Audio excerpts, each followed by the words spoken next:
right, we are about to get started soon. We're about to get started. Welcome to the Wabbit Crime Network. Welcome, everyone, to the Wabbit Crime Network. We got a couple cases today. Not as much as the other day, but just a couple.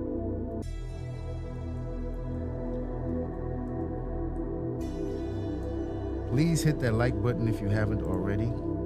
And share this live. If you have a community wall, please share this live.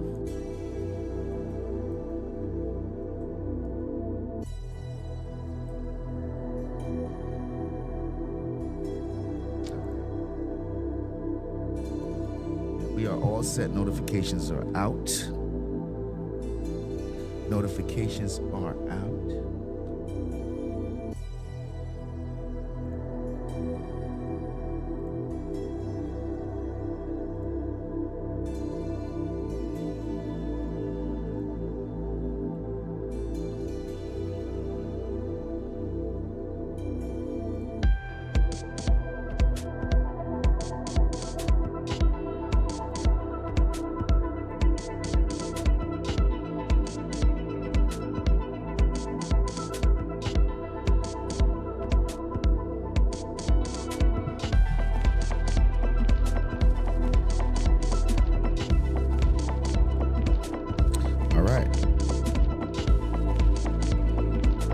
To everyone.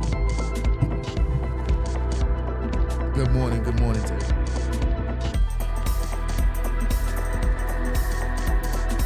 Welcome to Wabbit Crime Network.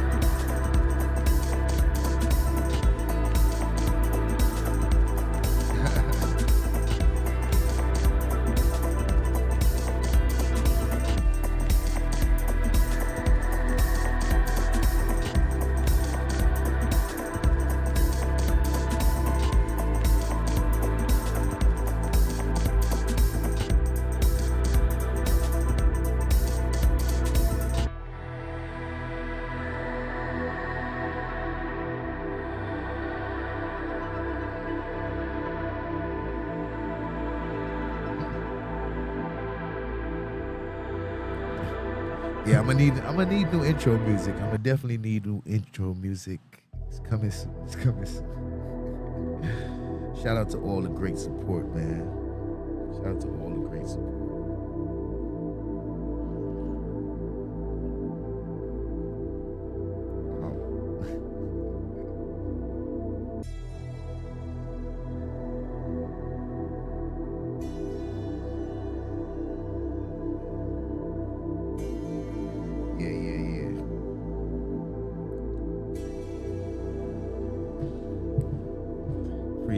Appreciate it, man.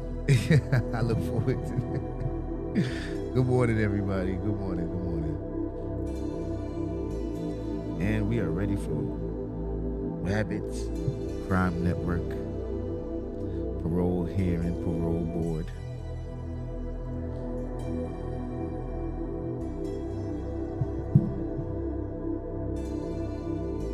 All right, let's get started. Let us get started. What's up? Good morning.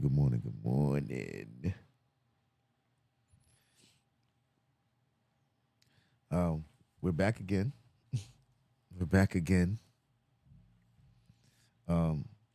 Get used to it. All right, so we're back again. We're doing another parole board watch along. Another parole board watch along with Sears, Wabbit with a Wrench, on the Wabbit Crime Network. We got a couple cases today. We're not going to be here all day. We got a couple cases today. Want to shout out all the people, all the supporters, all the subscribers. And most importantly, I got to shout out all the members. Have to shout out all the members for such a small channel. The members have to know they are appreciated, especially on such a small channel. Because some bigger channels don't even have the amount of support and members that a channel like this has. Such a small channel like this. So, you guys are appreciated. All right, let me say what's up to the members. Shout out to all the members and new members and members who upgraded and joined. So let's go down the list of members. Courtney Peach, Steve A, Trey Spective, Sunrise 71, Distracting One, Gems Eye View, Long Live EA, Tessa Z's, Highly Favored, Uncle L, Go Getter, Relly Time TV, Katana, Dana Maria, D Grant, Alif CJ, Kobe Knowles, J Dub, Sheila B, Miss Eve, 27 Durin, Thad Tias, It Is What It Is, T, Lovey Star, Roll Rich ENT, Queen of Three, Egon Breeze Block, Nene Faye, Sugar Bear, Lucy, Fats TV, Bree, Top Monster Gaming, Tora Hayes, Mad Max 250, Sonya B, Draco, Toby Kaiwu, Shorty XO, and Evo May. So I want to special shout out to all the members. Tell your friends about this channel. If you like the content, you can tell somebody about it. Now, we are on to parole board hearings today. Parole board hearings today. We're going to see how this goes. We're going to watch a couple cases, give some feedback.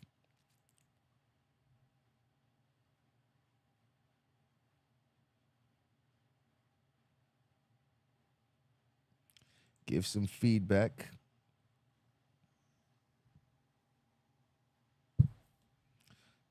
Some of these cases are really interesting.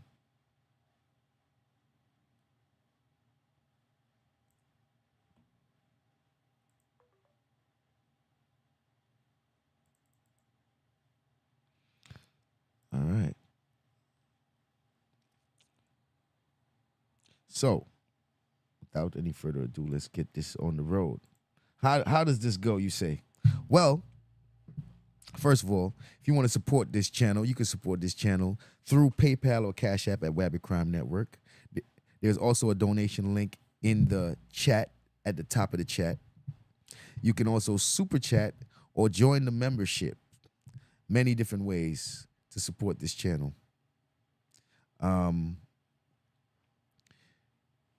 Nightbot is also putting a direct link to the PayPal in the chat. Now, we are at the parole board.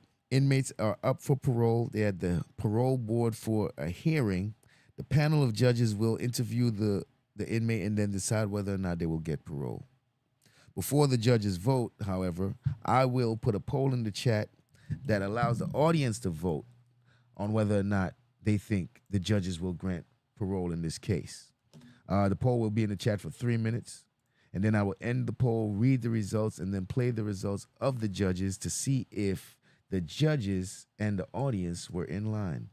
It's a nice, interesting, interactive experience. So hopefully you guys enjoy it. Hopefully you guys enjoy it. I enjoy it. I enjoy it so much that I actually been doing more content like this and expect to see more crime content. I have a lot of different stuff coming now. A lot of it is going to be in form of premieres. This kind of content with the parole board and the voting, I will kind of limit that to these live streams. So we'll do this kind of content in my live streams, but for the most part, we're gonna have premieres where we all just get to observe cases that are real interesting. So there will be no need to vote or anything on those cases. We just watch them and enjoy them for what it is. So in these live streams will be pretty much consolidated or isolated to parole board hearings where we can vote. Anything else, regular cases and stuff like that, those will be premiered where we can just enjoy the show together. Shout out to Thick Cut for getting the membership on the Wabbit Crime Network. Also, Dove C Lit. Shout out to you for getting the membership on the Wabbit Crime Network.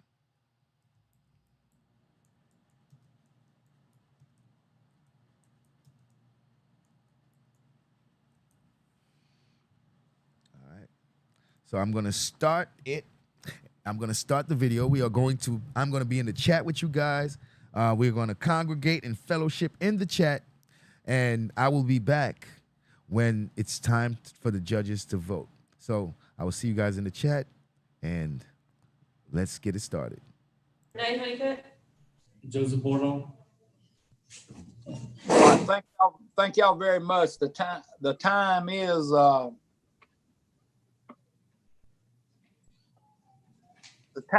8:40 a.m. Today is June 10th. Our first case today will be Mr. Stanley Ray Davis.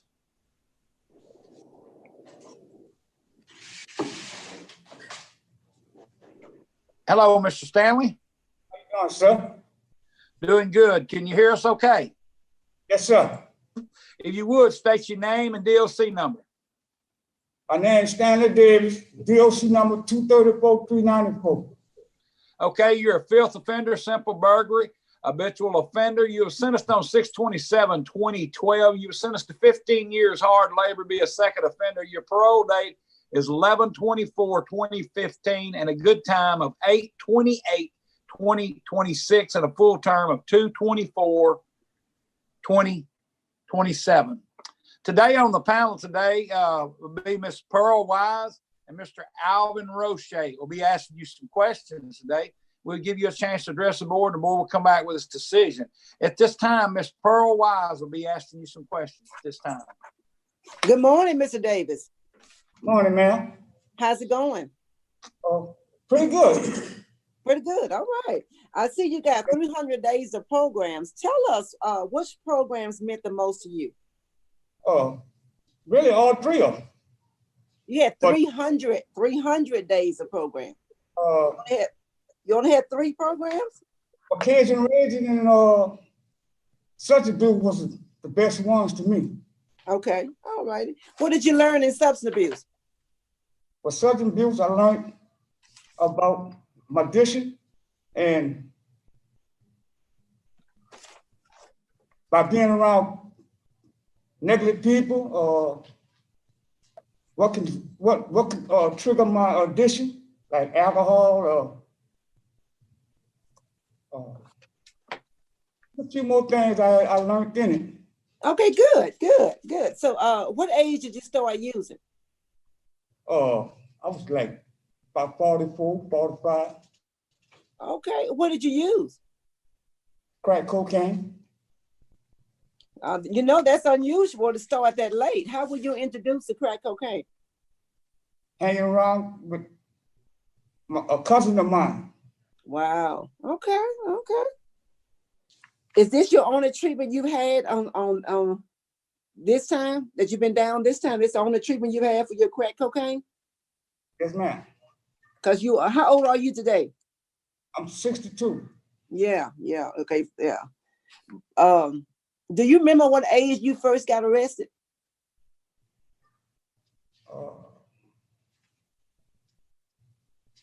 I think I was in my 20s. I don't know. No, you were 18, 1976.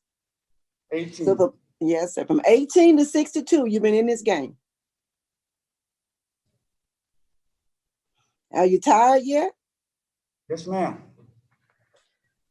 How many children do you have? One place I saw you had 5, and another place I saw you had 1. I have 5 kids. Okay, how many mothers that involved? 1. Oh, so you're married? No, ma'am. What's your status? No, ma'am. You're divorced? No, we separated as when we was young. Oh, okay. Go ahead. In my 20s. Oh, okay. Y'all just have y'all divorced? No, ma'am. We were never married. Oh, okay. Gotcha. Now tell me about your education. 10th grade. Have you worked on your GED? No, ma'am. Is that a goal of yours?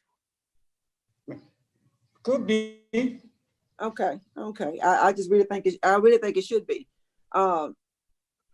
You were 53 when you committed the offense that you're down for now. 53. So why were you in that man's backyard going through his tool shed? Well, I was drunk that night, and I didn't have nowhere to stay, and I was smoking, and the devil got to me. But So you had slept in his tool shed? No, ma'am. I was sleeping in a abandoned car, and I was drinking that night, and my addiction was calling me. Okay. So tell me why I should let you out. How do I know your addiction has stopped calling you? Well, ma'am, for the last 8 years, I regret every minute of it. And my age, the age I'm at now, I just don't, this here, this ain't where it's at. I just pray I get another chance to do better, Oh, okay. Okay. Now, for your adult education, it shows that you quit in 2000. You went for about 6 months, and then you just quit. What's that all about? What that is now, ma'am? Your adult education classes. You stopped going. You were in school at Rayburn. Yeah. Yeah, you was at Rayburn, yeah. The previous commission. Well, I quit because it was time for me to go home. I was doing parole time. Oh, okay. Okay. Well, that explains it. Okay. In school all the while I was there till I got ready to go home. Okay. Okay. Good. Okay, good. But when you went home, you just didn't finish it. No, ma'am. Okay. Okay, Warren, the records I read shows that he was not eligible for living in Banners. Well, I was one thing I was gonna bring up. That has since been changed. Y'all. Good. Okay, good. Good. Backlog now for it. Sir? He's actually on the backlog for it now. Okay, good, good. And the records I have, Warren, show he has no write-ups. Is that correct? That's correct. I've known Stanley now 3 times over the years, I guess. I originally had him back in 94 at WTFN, Dabney, and Beauregard. He worked on the National Guard base. He wasn't no problem then. And then when Katrina come along, I had him in Florida when we moved to Florida. And now I got him here. He's never been an issue, but disciplinary goes. Right. Okay. Okay, good. Thank you, Warden. I want to inform you, sir, that the sheriff's office and the police department, they are opposed to your early release. There's nothing you can do about it, but I think you need to know about that. And probation parole were unable to reach your victims, so we don't have their input. And if you're successful today, where will you live and how will you support yourself? I want to get me a job now and try to find me a little apartment. And Now, what makes you think you're gonna get a job and find an apartment this time when you didn't do it before?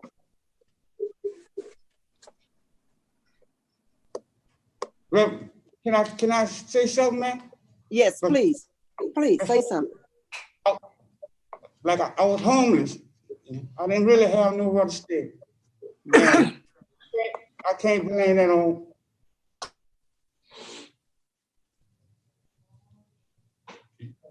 But if I don't know what's gonna happen for me today, this morning, but if I could be paroled, if something good happens for me, I would like to be paroled to work with me somewhere so I could be able to get a job and work.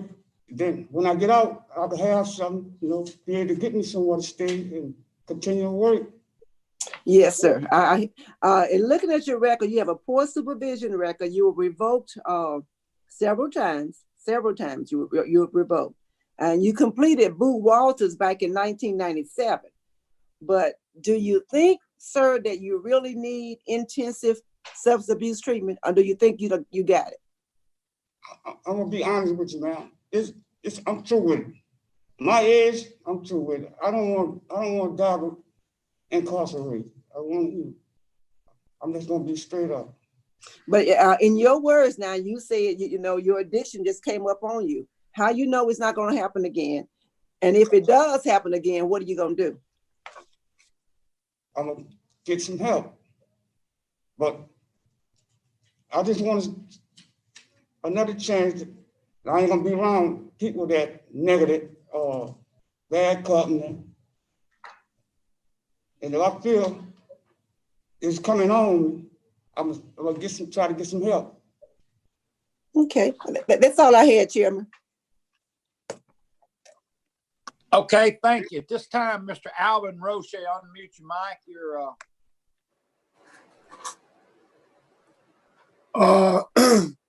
Good morning, Mr. Davis. How are you? I'm all right, sir. You? Good. I have a couple of questions.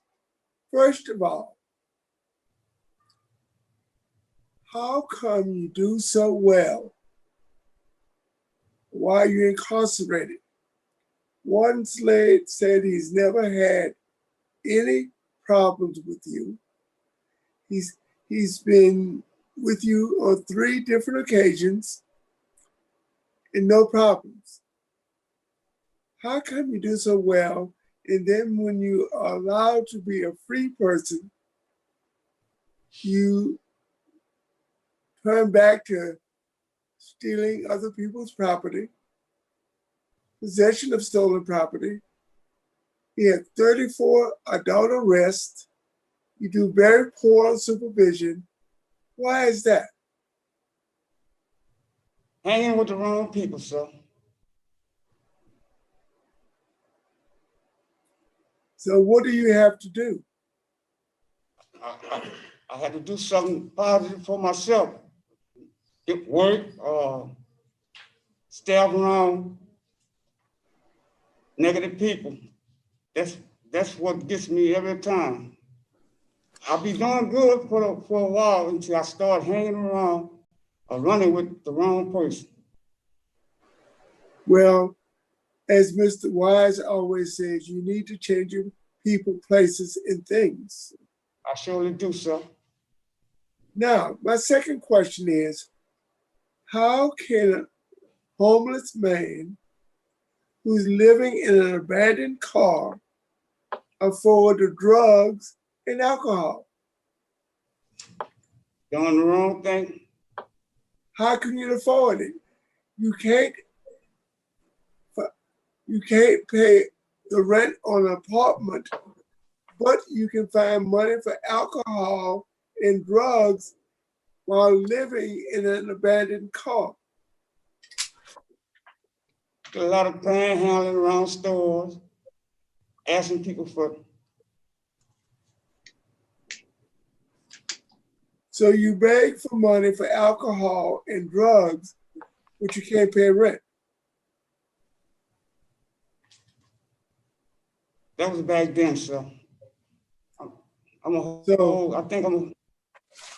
So tell me exactly, in a very brief statement, what's different this time than all the times before? Because you are a 5th felony offender, 34 arrests, very poor supervision. What's different this time?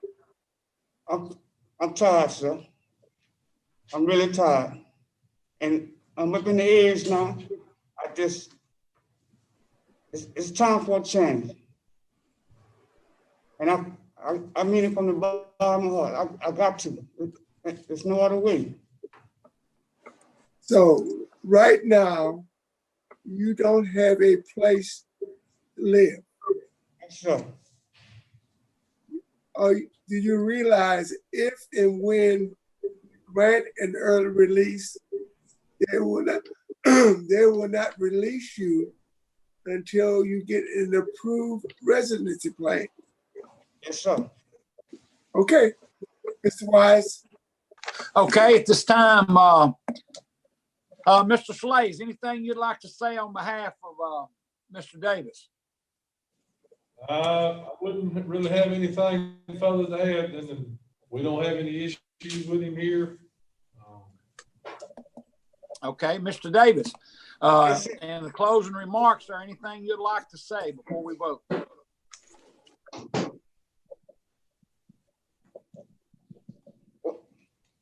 Not really, sir.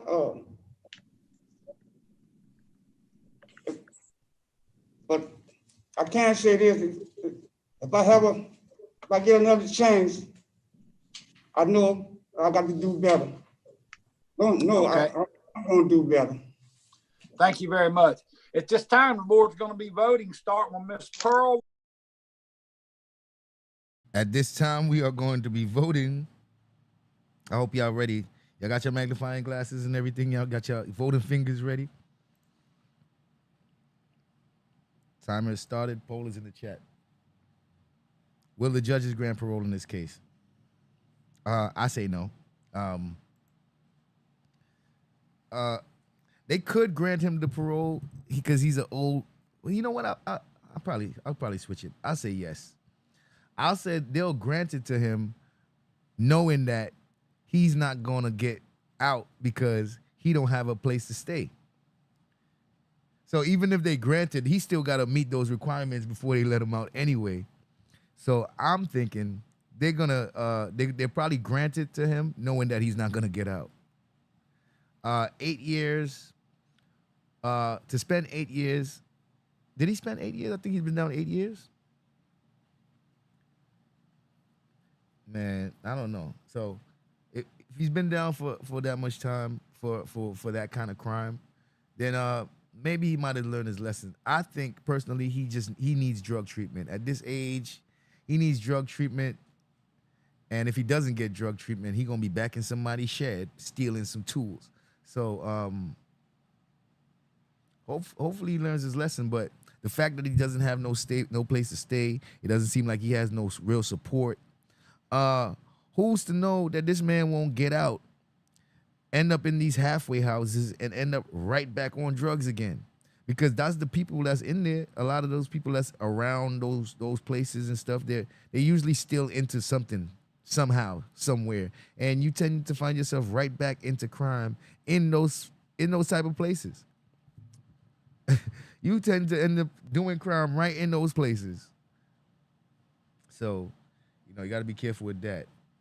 You got to be careful that. Yeah, he definitely need rehab, and he needs a skill. At 62 years old, what can you offer to any job?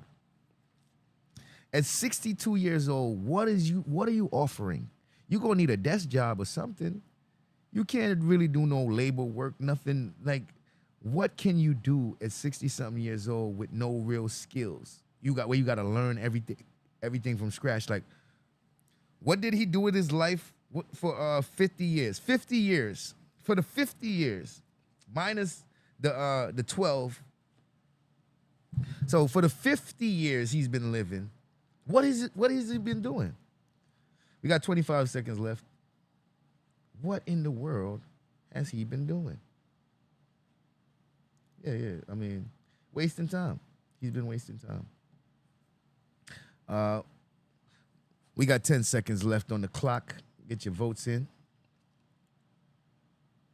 5 seconds. 2 and 1. All right, the poll is ended.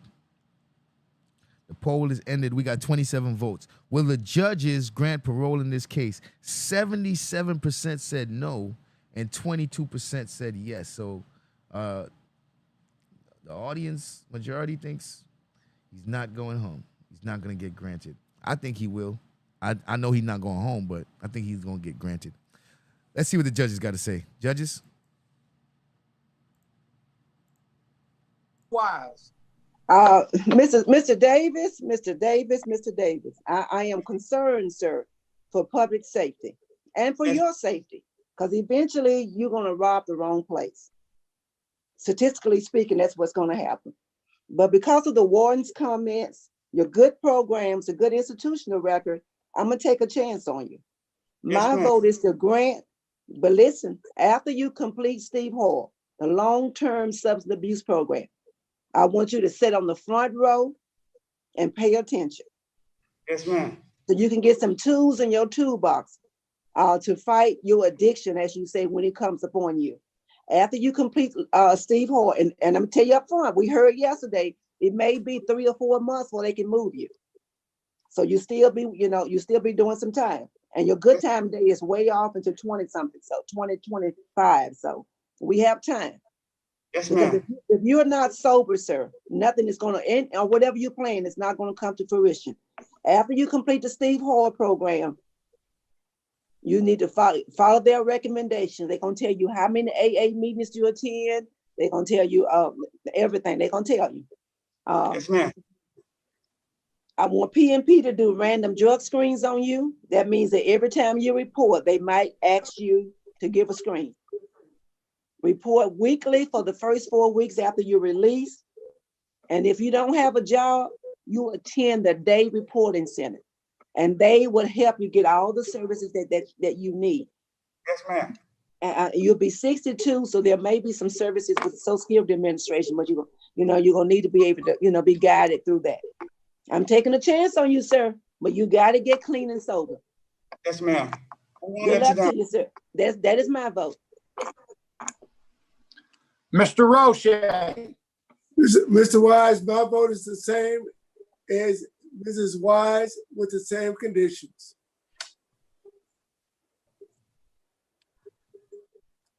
Okay. And I'm going to give you a chance what Warden Slay had said. With good programs, your risk factor's kind of low, and you go to the Steve Hall program.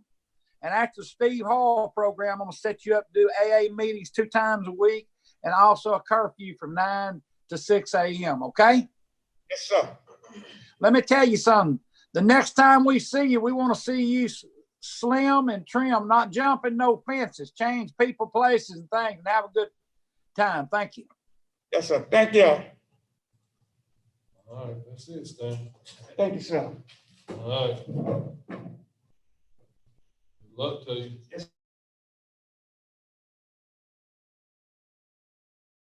Well, there you have it. Did y'all say he wasn't gonna get off?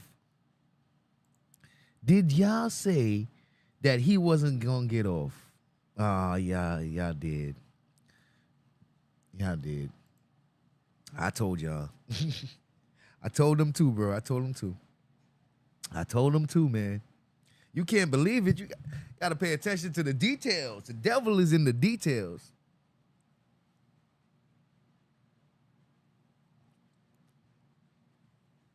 The devil is in the details, man.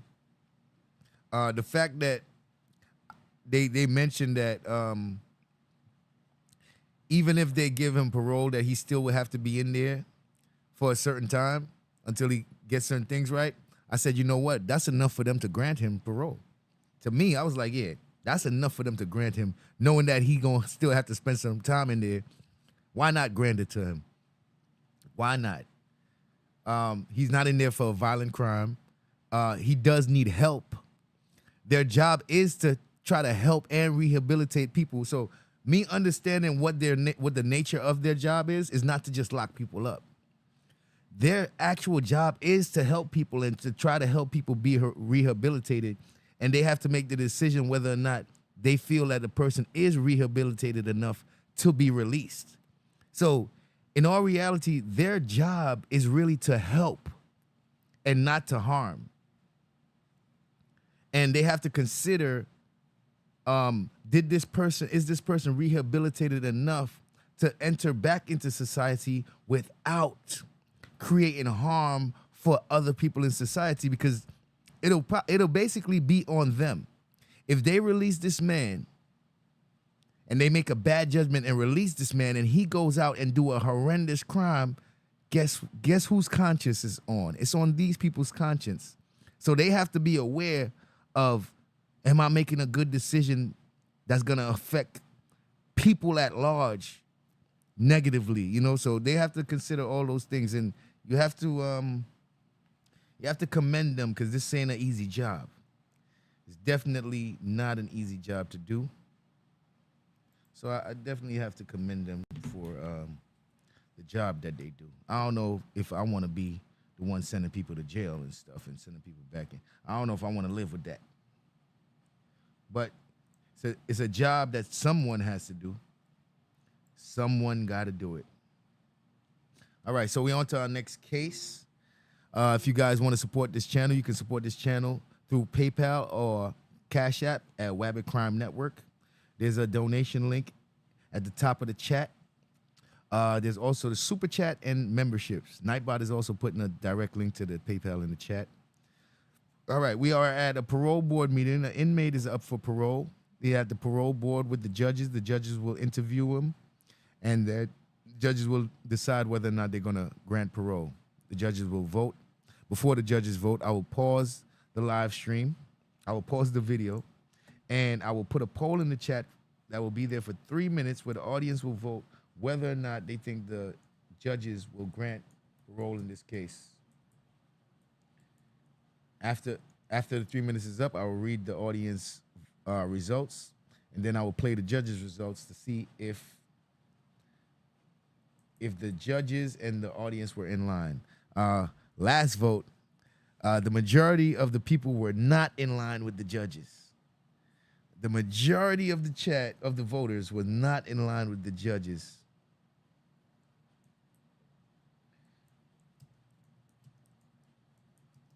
So that just goes to show that it might not be as cut and dry as you think.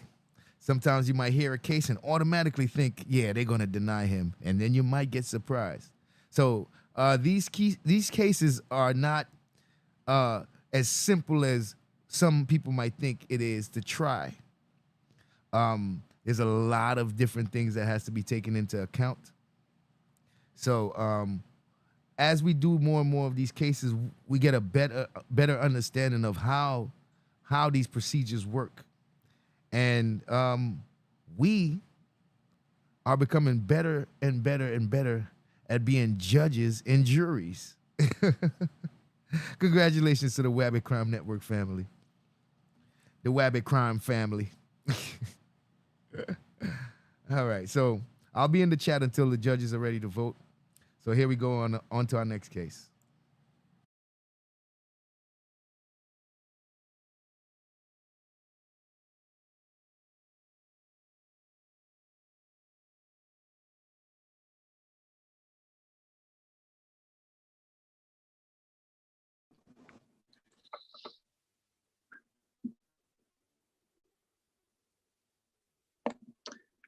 Is there anyone at the office? There's anyone else that's coming in to speak or anything?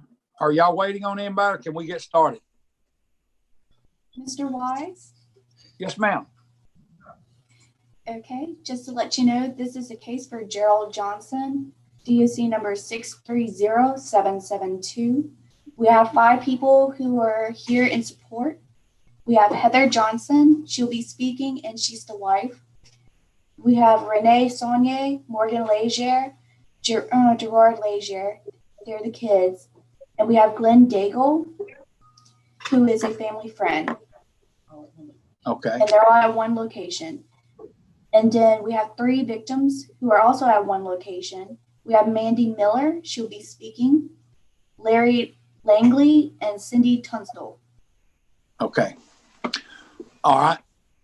Okay. When they speak there, I'll ask y'all to unmute your mic, the ones that's going to be speaking. And from there, we'll go ahead and start the hearing right now with Mr. Gerald Johnson.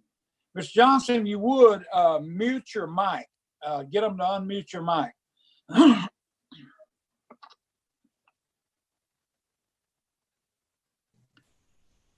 Okay. At this time, sir, if you would state your name and DOC number. Name's Gerald Johnson, DOC number 630772. Okay.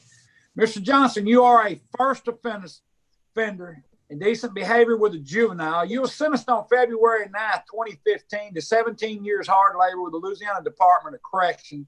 The 2 first 2 years to be served without benefit of probation or parole with suspension of sentence.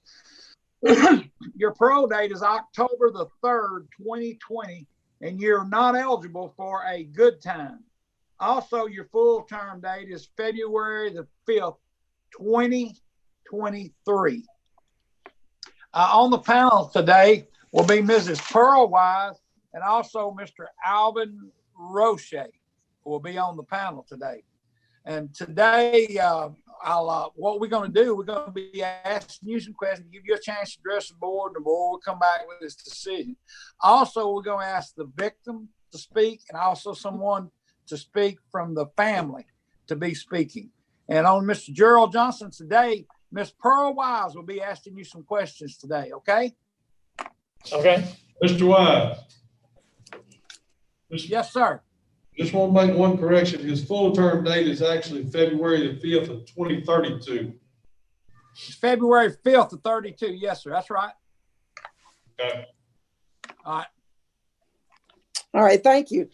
Warden, you want to go ahead and give us your report? Tell us how Mr. Johnson has been doing.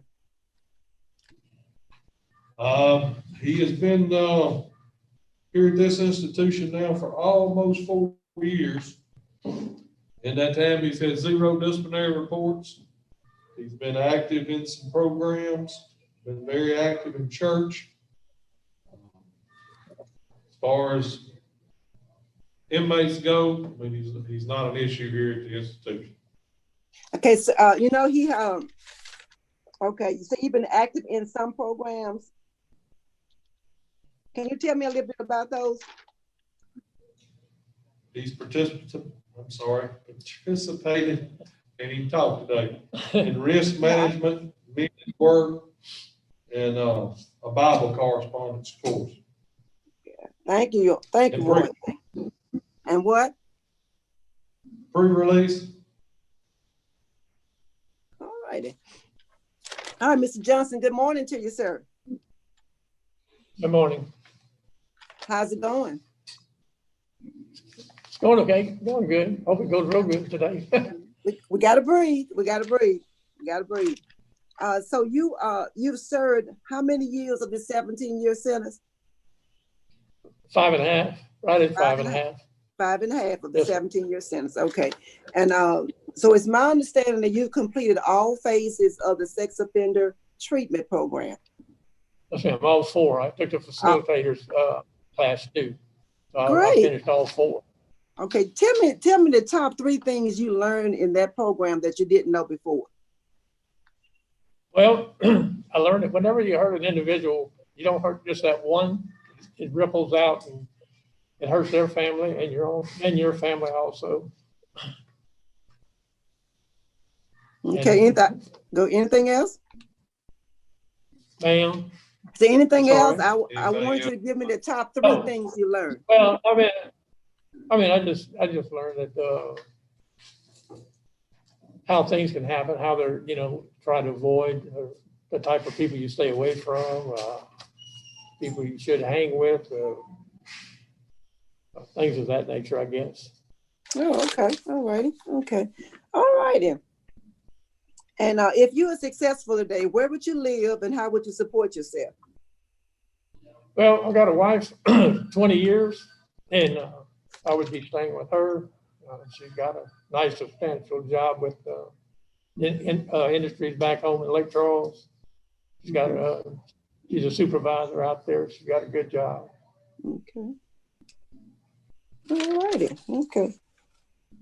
So do you have any work plans?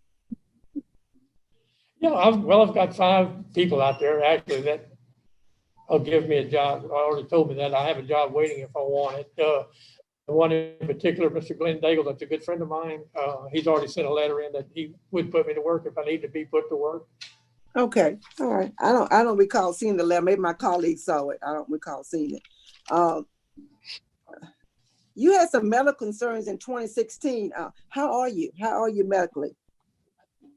How am I medically? Yes, sir. How's your health? Oh, my health is good. I'm 72 years old. I mean, I've got a little bit of blood pressure, but other than that, I'm fine. Okay. All right. Okay. I don't smoke. I don't drink. So I stayed healthy. Okay. All right. Good. That's good to hear. We did get a letter from the DA's office indicating that they are opposed. And the DA made the notation opposed, never accepted responsibility and blame victim. There's nothing you can do about it, but I just want to inform you of the other oppositions that as part of the information packet that we received in order to reach our decision. I see that you are the father of 3 children. Is that correct? That's correct. I have 3 What's stepchildren. that? Oh, they're stepchildren. Okay. Do you have any natural children? Yes, 3. I got 3 regular with my first wife, and then I've got 3 stepchildren with the wife I have now. Okay. Tell me about your children with your first wife. What kind of relationship do you have with them? Oh, that's great. I taught them about fishing, and they play baseball, sports and stuff. I supported them all that. In fact, I coached my 2 boys when they played ball. Never had any issues at home. I mean, I had a good relationship. All my boys good, and my daughter. So you have 3 boys, 3 sons. 2 boys and a girl. 2 boys. My oldest is a girl, Mary Renee. My oldest son is David, and the youngest is Stephen. Okay. So you've maintained contact with them over the last 4.5 years? Oh, yes, ma'am. They come to visit me regular here. Good. Been on my visit. Also, my 3 stepchildren also. Good. It's good to hear. All right, that's all I had, Chairman. Yes, ma'am. Mr. Alvin Roche will be asking you some questions, Mr. Johnson. Okay, Good morning, Mr. Johnson. How are you? good. Thank you. Mr. Johnson, I've read your information. It was a very long investigation. I've read every word of the investigation, including all the letters. You have 20 or 30 letters of support. Correct. You have letters of opposition. Your letters of support comes from neighbors, friends, and just about everywhere. I've read every one of those letters. And I've also read in numerous places in the report that you are an innocent man. What, sir? I'm sorry. I also read in numerous places that you are an innocent man. Oh, I don't know about that. I haven't read the letter, so I don't know. No, I'm talking about you, your words. You said you are an innocent man. My letter said that. No. The report mentions many times that you claim to be an innocent man. Oh, some of the allegations, yes. Can you hear me? Can you understand what I'm saying? Yes, sir, I did. Yes, sir. Okay. So you claim to be innocent. Not totally innocent, no, sir. Okay. My question is, if you're not totally guilty, why does a 67-year-old man plead guilty, and when he knows he's going to have a 17-year sentence, probably be 84 years old, possibly before you become a free man again? Why does an innocent man do that? I didn't say I was totally innocent. I pled guilty to the indecent behavior part. Oh, you pled to the indecent behavior part. Yes, sir. What was it, because you thought you might be found guilty of the aggravated incest? No, sir. Mr. Wise, that's all I have. Yes, sir. My screen turned black there on me. We can hear you, Mr. Wise. Okay, can y'all hear me? Okay. Yes. Thank you, Mr. Roche and Ms. Wise, for the questions there. At this time, what I would like to do is some of the guests there, but I want to tell the victims and also the family that's going to be speaking. Anything you say on behalf of this case here should be said directly to the parole board. We're not sitting on here going to bash somebody back and forth. We're not going to do that. It's said directly to the parole board, okay, for you, what you want us to hear. And at this time, I'm going to let the family speak at this time. And if y'all would unmute your mic and one of y'all can speak, okay? Go ahead. Morning, sir, ma'am, and sir. My name is Heather Johnson. I'm Gerald Johnson's wife, and today with me, I have Glenn Daigle, our friend who is offering Gerald a job. I have Gerald's daughter, Renee, her son, Stephen, my daughter, Morgan, and her husband, Jared. Sorry, David. Sorry. How long will I have? Because I have a nice statement written out that I would like to present to all of you today. Well, because we're on the Zoom, try to do it as quick as you can. We have a time limit there, so try to do it as quick as we can. Okay. Good morning. My name is Heather Johnson. I'm Gerald Johnson's wife. Gerald and I met and began dating a little over 20 years ago. On August 4th this year, we will celebrate our 19th wedding anniversary. I would like to spend a few minutes telling you what kind of man Gerald is. Many letters have been sent to the parole board in support of Gerald being released. I would like to reference bits and pieces of those letters so that you will not only hear my voice, but the voice of many others that are anticipating his return home and are ready and waiting to support him to transition back into society and the world. Gerald's daughter, Renee Saunier, wrote in her letter, "My dad has been incarcerated for the last 5 years and our family has suffered greatly with him gone. He has always been the leading force in our family and held us to high standards growing up, which is attributed to a lot of our standing in the community today in which we reside. My dad has always been a very present and loving father to me and my siblings our whole lives.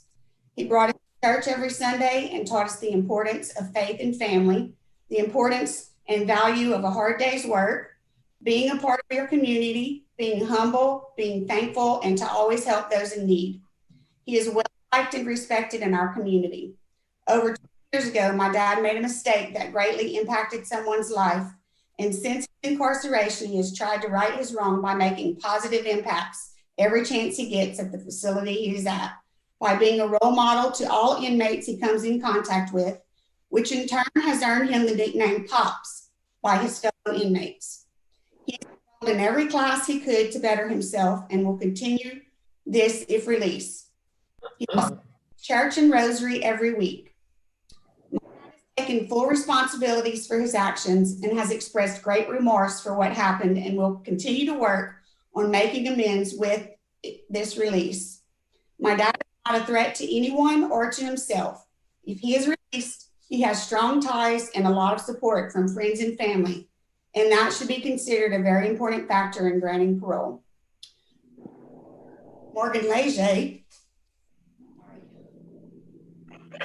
wrote the following: "My father has missed so many big milestones in all of our lives, and I ask you to allow him to come home so he will not miss any more. He was not able to give me away at my wedding, and to this day that breaks my heart. Please allow him to reunite with his family and friends. He has a huge support system waiting for him." Our friend Terry Terrell wrote the following: "I was given a chance to speak on behalf of Gerald's character at his sentencing hearing. Today, I have just as much confidence in Gerald's ability to be a productive member of society. I'm an active CASA advocate, and I would never advocate for something I felt would cause danger to our community." My mother, Gerald's mother-in-law, Jan Freeland, wrote, "When Gerald married my daughter, she had 2 sons, ages 12 and 10, and a daughter, age 8. Each one of those children today comment how much they love and admire Gerald, how he supported them in their schoolwork and activities, and how he has been more of a father figure to them than their own father. My brother, Brennan Freeland, Gerald's brother-in-law, wrote, Gerald is not only my brother-in-law, but he is a friend and one that provides me encouragement. I ask each of you to allow Gerald a chance to be back home with his family and friends so that we can now encourage him. If granted parole, Gerald has an enormous support group waiting and excited to support him upon his return. Our cousin Candace Dews, who's a previous social worker, stated the following. Many years ago, I worked as a social worker with a citizens group in Monroe, Louisiana, to provide support and mentor prisoners being released to the Northeast Louisiana area. Our goal was to identify issues that contribute to recidivism and circumvent those circumstances before release for the men we mentored. I would like to tell you how those issues have been met for Gerald Johnson to prepare the road for his release. Gerald has been lovingly supported by his immediate and extended family throughout his incarceration. If paroled, he will be welcomed back by this same loving and supporting family. I believe that such support is essential to the successful reintegration of anyone returning home. There are, in fact, many plans in place for Gerald that will promote his successful reintegration. His age makes him at risk for COVID-19 and other grave health issues exacerbated by crowded prison conditions. He appears to me to be an ideal candidate. This, ladies and gentlemen, go on and on. We have many family members and friends that have written similar letters of support for Gerald's release. As stated in my letter to you dated May 16th, Gerald is not a danger to society nor to himself. He has completed every requirement in order to be considered for parole and has made a clean record while being incarcerated. He has shown remorse and is sorry for the pain that he caused to his victim. He's sorry for the pain he caused to her family and to our family and friends. He's been a model inmate and has been a good example and mentor to many others that are there with him. Gerald is a loving husband, father, son, son-in-law, brother-in-law, grandfather, uncle, and friend. She's 91 years old, and she is in early stages of Alzheimer's. She has recently been placed in a care facility due to her failing health. Her biggest desire is to see her son before she dies or before she forgets who he is. It would be a great help to her and our family to have him home to assist with her care and finances. I'm a productive member of society. I hold down a very good job and have maintained our home and our finances since he's been incarcerated. He has a loving, stable home, a secure home to come home to. He has full understanding of all that will be required of him if released. He is aware as to what restrictions he will face, as well as having to register as a sex offender. I have also read and studied the requirements, and we will work together to ensure that he meets those requirements in a timely and effective manner. Our board, Kevin Galley, is also aware and accepting of Gerald's record and understands the requirements as well. In addition, Gerald has a job waiting for him upon his return. Our friend Glenn Daigle is here with us today. He's a very successful local businessman, and he will confirm to you that he is willing to give Gerald a job should he be paroled. In closing, thank you for your time and consideration. My hope is that each of you will be able to see and feel that Gerald Johnson is a good man and that you will allow him to come home to his family and friends where he belongs.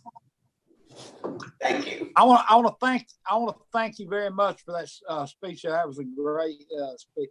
At this time, I would like the victims today, if you would, ma'am, Miss Heather Johnson, would y'all mute your mic? Okay, at this time, the victims today, if you would, unmute your mic and state your name.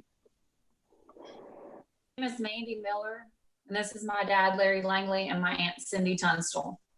Okay, Mandy, whatever you do, I don't know, you may have to come a little closer, but speak loud and clear because we want to get this on tape, okay? Yes, sir.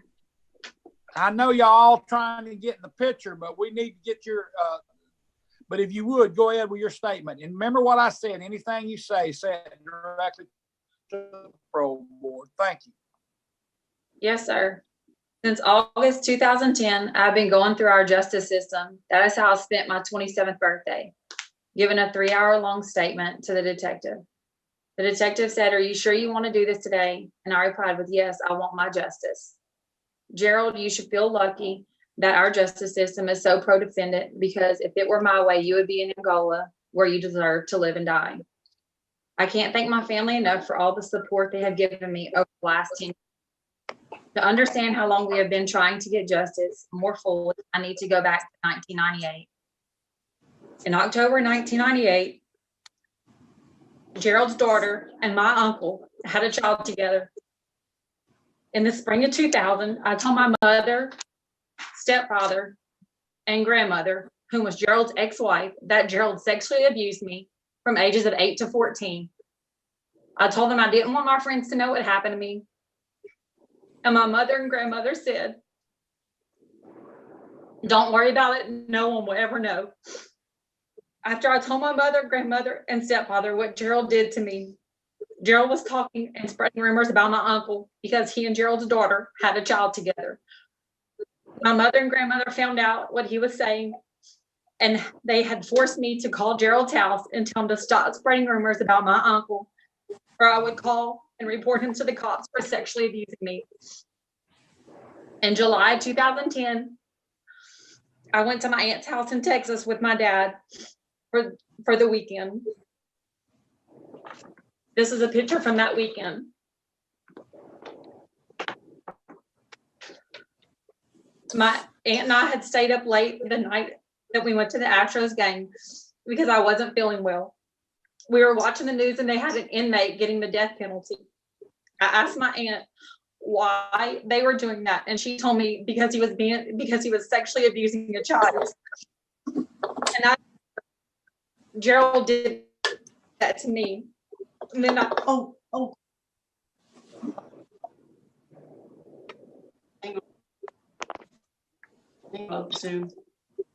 Sorry, we're back. I told her that Gerald did that to me, and then I clammed up immediately because I didn't mean to tell her. She wanted to tell my dad right away. I told her Gerald was out of the house and begged her not to tell my dad. She told my dad something happened to me, but I was safe and he needed to get me to talk. I wouldn't tell him what happened to me because I was truly embarrassed and I felt dirty. My dad found out at the end of 2000 what happened to me. He went to Calcasieu Parish and reported to Detective Elizabeth Zonbreaker. The detective called my mother for us to come in and do an interview. My mother told me on the way to the interview that my dad was trying to ruin my life and that no one would want to be friends with me if they found out what happened. She said I had to tell a detective that I wouldn't talk without her in the room with me. So that's what I did. At the age of 17, the most important thing is your friends, and I didn't want to lose mine. My mother had muted me by not being my biggest supporter. The last 9.5 years of my life have been some of the hardest and best years of my life. One of the hardest days was August 6, 2010. That day, I said out loud to someone that could help me get justice. It was scary because it made the fact that Gerald raped me and took away my very real. That day will forever be with me. It was one of the scariest and most empowering days of my life because I was no longer afraid of Gerald. September 6, 2011 was another hard day, the day of the grand jury. To sit in a room and tell 12 people what he did to me was harder than I had ever imagined it would be. Once they came back with a true bill of aggravated incest, the pain of the day was completely worth every tear I cried. Every time I had a continuance was a hard day because it felt as if justice would never be served, which I believe I had 21 pretrial dates. January 2013 was a hard day. Stacy called to tell me about the first plea deal that Ron wanted. To plead guilty to 4 years of indecent behavior with a juvenile, 4 years home incarceration, which I was 100% against. And Stacy told me she was going to think about it overnight and would call me the next day. That day, I felt like everything I had been through from the first day I reported what happened meant nothing at all, the ultimate defeat.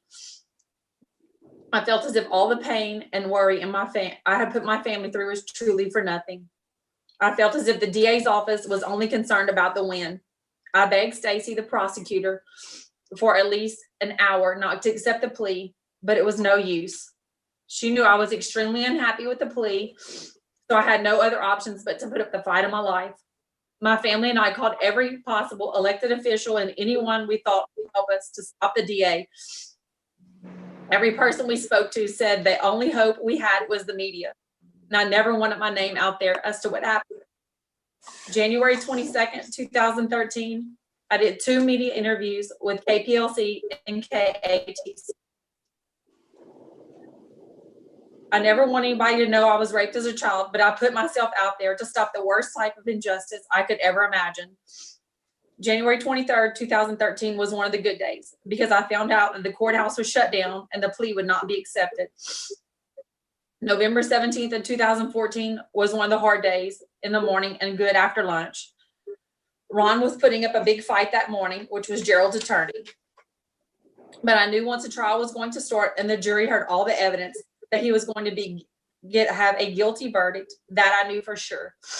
After lunch, I was prepared for more of a fight, and then I found out Gerald was going to plead guilty. The reason I accepted the second is because I was not confident in prosecuting DA. I did not feel the DA knew my case well enough and that she would truly battle for me. It was a great feeling for him to plead guilty with jail time this go around, and the fact that he admitted to raping me as a child, which is what he did. When he would have been found guilty of aggravated arrest, I am 100% sure he would still have told everyone that I was a liar and he never molested and raped me. But now he has admitted it to all, even if it's a lesser charge. I'm not now, nor have I ever lied about what Gerald did to me. The morning of Thanksgiving 2014 was a terrible day. My dad called and he was having a stroke. I believe that the stress from the case is what caused his stroke to happen. My dad's biggest fear was not being able to be there for me on the sentencing day. I lost a relationship with my grandmother, Gerald's ex, because of what Gerald did to me.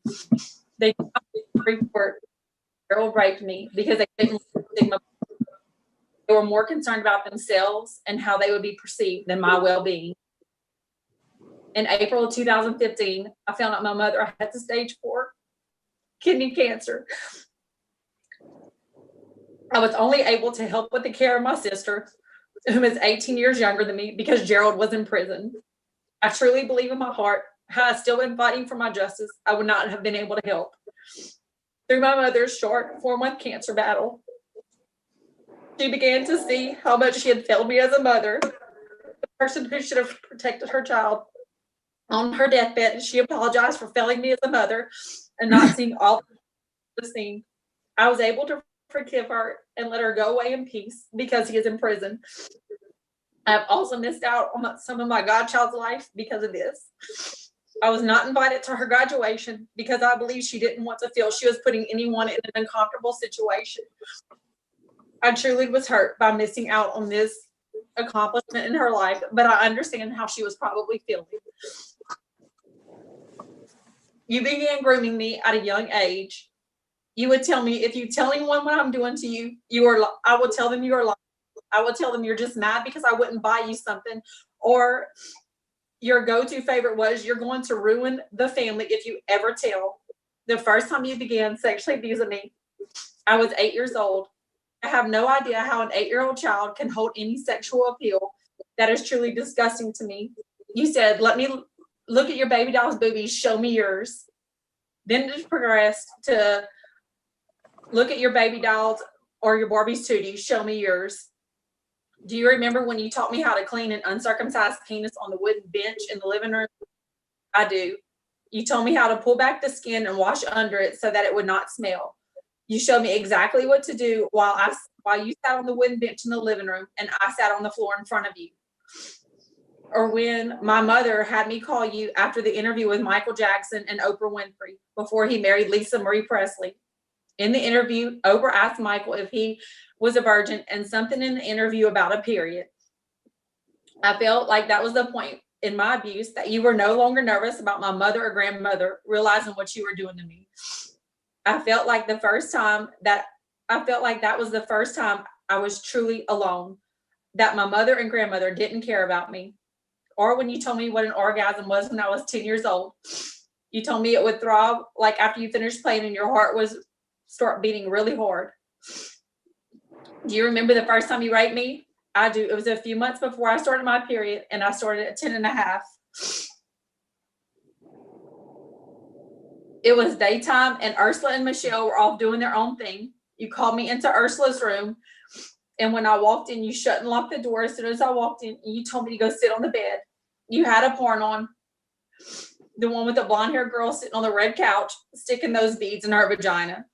Then you said, let's play your grandma's favorite game and do what they do in the movie. I said no.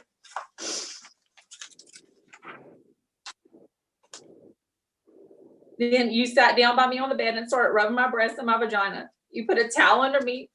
You pulled down your pants and mine. You were wearing a white V-neck shirt. You started holding me down. Then you put your penis in and I started screaming for you to stop.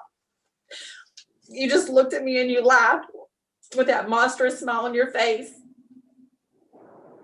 And to know that you actually enjoyed raping me and you continued raping me for 3.5 years. And it only stopped because I stood up to you.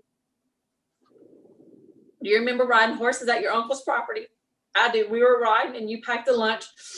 So we stopped for lunch. When I went to get up and get back on the horse, you pulled me down. You started raping me and talking about my Uncle Eric's penis. Or when Ursula and Michelle would go walking, I was trying to go outside and you stopped me. You raped me on the living room floor.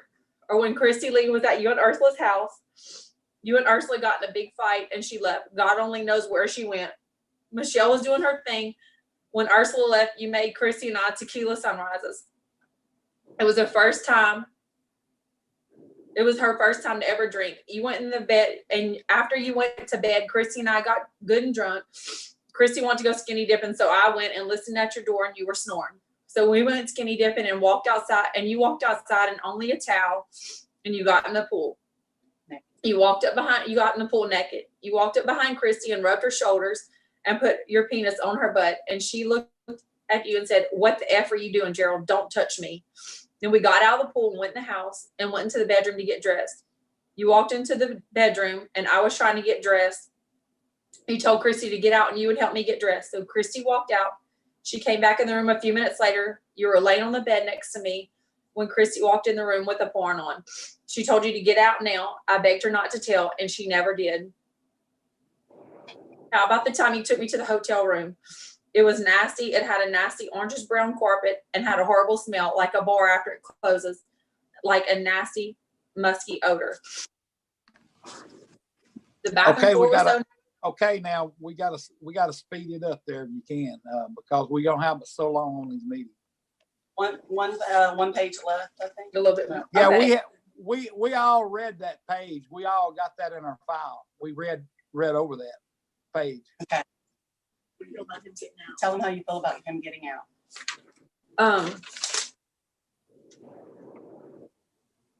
For the last 5 years and 4 months, 5 years and 4 months ago, I had instant relief when Judge Goodell sentenced Gerald to 17 years.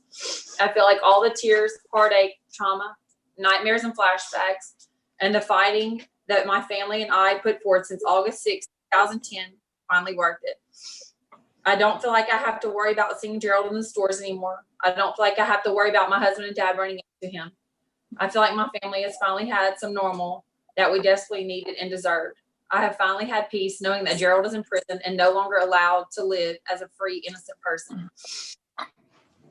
I have lost countless hours of sleep because of what he did to me still to this day. I wake up some nights with flashbacks that are so lifelike that it takes me a few minutes to realize it was just a nightmare, but I can never go back to sleep. Please don't release Gerald for parole. I want the full 17 years, not only for my justice, but for my family members who never got our own justice for whatever reason. He has shown no remorse for what he did to me. He pled guilty in court, turned around and smiled at his family. He acted as if he has done nothing wrong, as if he was the victim in this case, and that really makes me sick. Please don't release him. I will not be his release. I feel like I will regress from what I have been able to allow my kids to do. The last 5 years, I have had a lot of work for me. Working on trusting people in general to be around my kids, trusting in people's actions, I've been able to allow my kids to go to sleepovers with a select few friends, and even allowed my oldest son to go on vacation for 4 nights to Orange Beach last year with one of his best friends. I don't want to go backwards. I know deep in my heart I will not be okay if he is released. I battled hard for the last 4.5 years through the court system to get my justice, and have battled just as hard the last 5 years to stay a stronger and more trusting person. I'm still battling to this day. Please do not release him because of COVID-19. He is the same risk as he would be in society, probably more so in society than he is in prison. Parole board members, I'm begging, please don't release Gerald. He has already taken so much of my life from me. Don't let him take any more. I'm still fighting every day not to let what he did to me affect my life. It is a daily battle of attempting to trust people around my kids and allowing them to have a normal childhood because of Gerald sexually abusing me. I fight every day to be a survivor and not a victim. Thank you for your time. Thank you so much for your time there. That was a good statement. At this time, if you would, mute your mic. And Mr. Gerald Johnson, I'm going to let you give some closing statements there. Is anything you'd like to say? Do we have any law enforcement officials there today? No, Okay. sir, we do not. All right. At this time, Mr. Johnson, you would give your closing statement.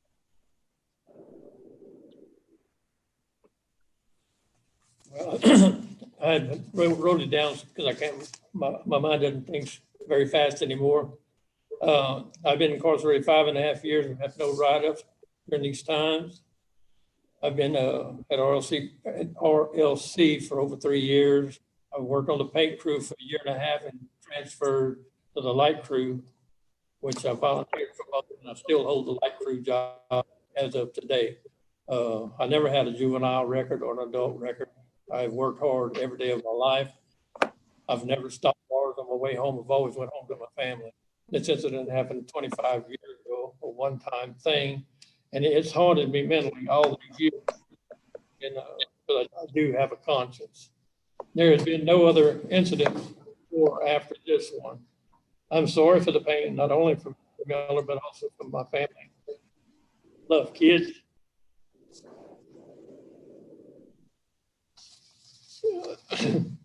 My heart goes out to the small kids.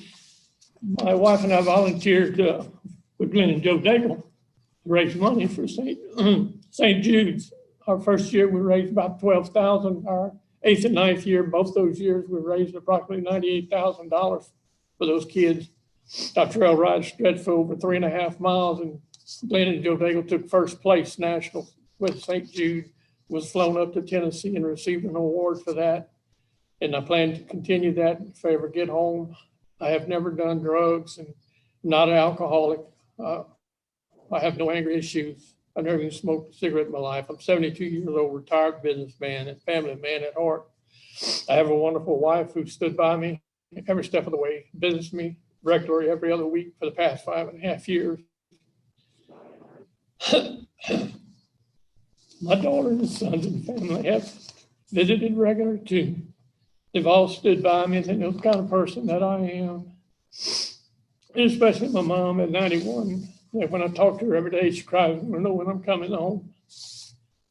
I've had, like you've noticed, 25 or more letters written that came from all my family members and from 5 different states. I pray y'all have read all of them because these people know who I am at best. Truly sorry for the pain I caused Ms. Miller and everyone else. I realize when you have someone hurt someone, it ripples out to their families as well as your own. I ask not only for myself, but for my wife and my 91-year-old mother and all my family to please send me home. I do not want any more hurt for anybody. I pray for Mrs. Miller daily. Asking God to ease her pain. I know she can't forget, but I ask her to forget. Well, thank you for your time. Okay, Mr. Johnson, thank you. If you would mute your mic. And at this time, the board will be voting. And we're going to be starting with Ms. Pearl Wise. Yeah, at this time, The panel would be voting. Oh my goodness, man! All right, the poll is in the chat. The poll is in the chat. I ain't gonna lie, this one was disturbing, extremely disturbing.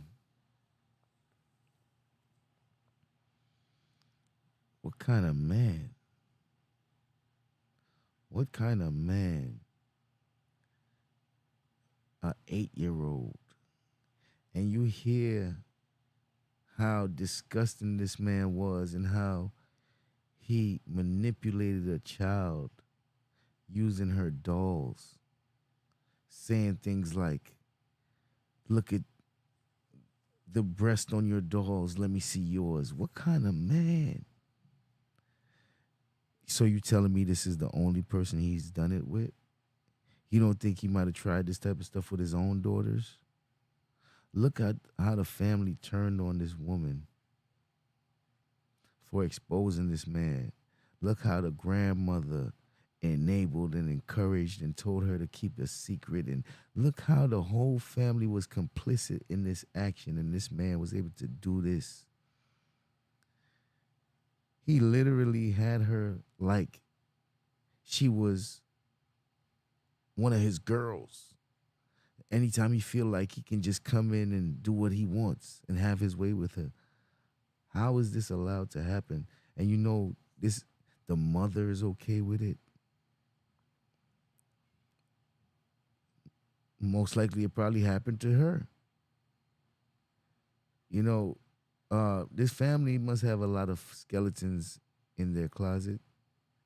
To think about the family's statement before we heard the victim statement, you wouldn't have thought he did any of the things that was just described. The way they speak about wanting him home and how much he's a role model and his great impact to the family, you would never think that somebody would have this type of details about him doing something to them. You wouldn't think that. And with me hearing that, how can these people disregard everything that this woman has went through? How can they disregard it? And this is why it's allowed to happen, because these people had to have known, and they allowed it. They allowed, this could have been stopped. We got 5 seconds left. I'm about to end the poll. This one was terrible. All right, time is up. All right. We got 24 votes, and 100% of the people said no. This one is unanimous, ladies and gentlemen. This one is unanimous. All the voters are on the same page. Everyone who voted believes that this man will not be granted parole. So let's see what the judges say. I'll be voting at this time.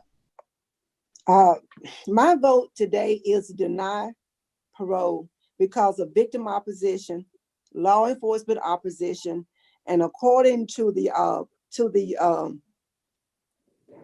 Tiger score, you are a moderate Tiger score. That is my vote. Okay. At this time, Mr. Alvin Roche.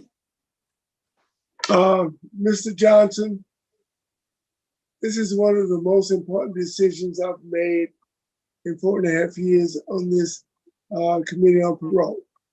Let me preface this by saying I am so glad to hear that you took responsibility for your actions in your closing statement. And I'd like to just give you, in my opinion, what incarceration is all about. It's isolation of the offender, it's rehabilitation of the offender, and it is for retribution. I think the isolation is still necessary. I think you've taken the required courses for your rehabilitation. You have completed all 4 phases of the substance abuse program. You've had no disciplinary write-ups. You've had a pretty good incarceration for the last 5 years and 8 months. The last part of incarceration is retribution. In the judge's sentence, he stipulated that you should not even be considered for parole until you serve 1/3 of your sentence. You have not served that 1/3 of your sentence as of today. So that is the primary reasons for my decision.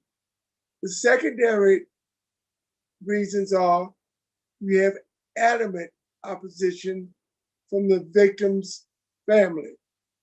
The victim is vehemently opposed. She is still suffering physically and emotionally from your offense. The whole legal community is opposed to your release. For those reasons, my vote is to deny your request. Okay, at this time, you have 2 votes to deny, and I also vote to deny because of the same reason. The board decision today was to deny because of the reasons stated. Thank y'all very much. Yeah, I mean, cut and dry. I don't even know what he thought. I don't know what he thought. And what's up with the family, man? And my condolences to the Thank you. victim. My condolences to the victim. This one was sad. This guy can't be serious. He can't be serious. Yeah, that was one of those WTF ones. I'm gonna say this. I'm going to find whatever news station she said she went to. I'm gonna see if I can find the video. I'm gonna see if there's any articles, because I will be releasing that video, this case by itself, for anybody that hasn't seen this, anybody that hasn't seen this live.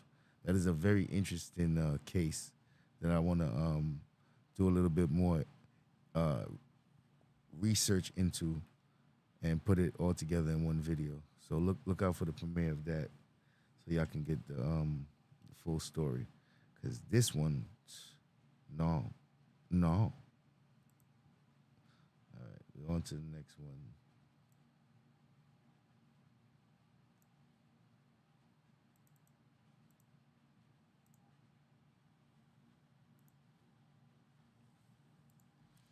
All right, we got another one. Another one. Hold on.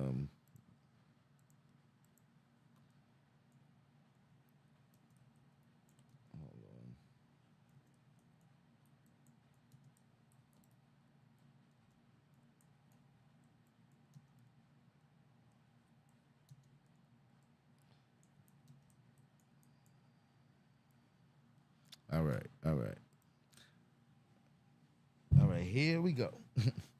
Now, if you want to support this channel, you can support this channel at Wabbit Crime Network, at PayPal or Cash App.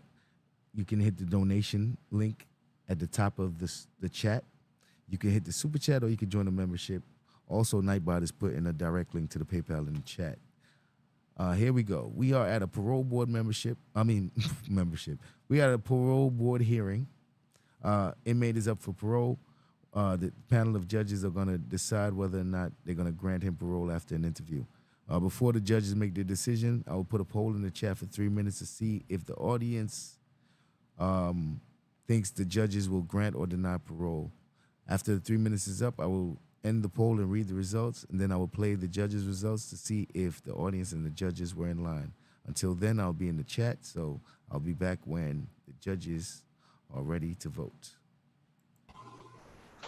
This is the case for Milton Balzer, DOC number 91004. We have a phone number, and they have two people who are here speaking in support. It is Wendy Balzer and Michael Balzer. They are the siblings of Milton. Only Wendy will be speaking. And then we have Randy Meyer from the 24th JDA, and he'll be in opposition. Okay. All right. Is everyone ready? We'll.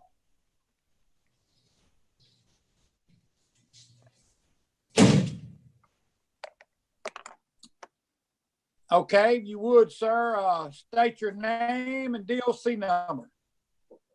Milton Boston 91004. Mr. Balzer, you are a second offender. You're a second offender, purse snatching, habitual offender, at penalty, sentenced on 7/14/1995 to 36 years hard labor with a parole date of 1/7/2013. Good time not eligible with a full term date of 1/8/2031. Also today, I have Mr. Pearl Wise will be one of the board members, and Mr. Alvin Roche will be a board member. We have Mr. Randy Myers is with the district attorney's office, will be here today. And also in support, we have someone who will be speaking, Miss Wendy Balzer will be speaking, and also we'll give her a chance to speak. But at this time, on this case here, you're assigned to me. During the time of your incarceration, what are some of the programs you've taken, Mr. Randy?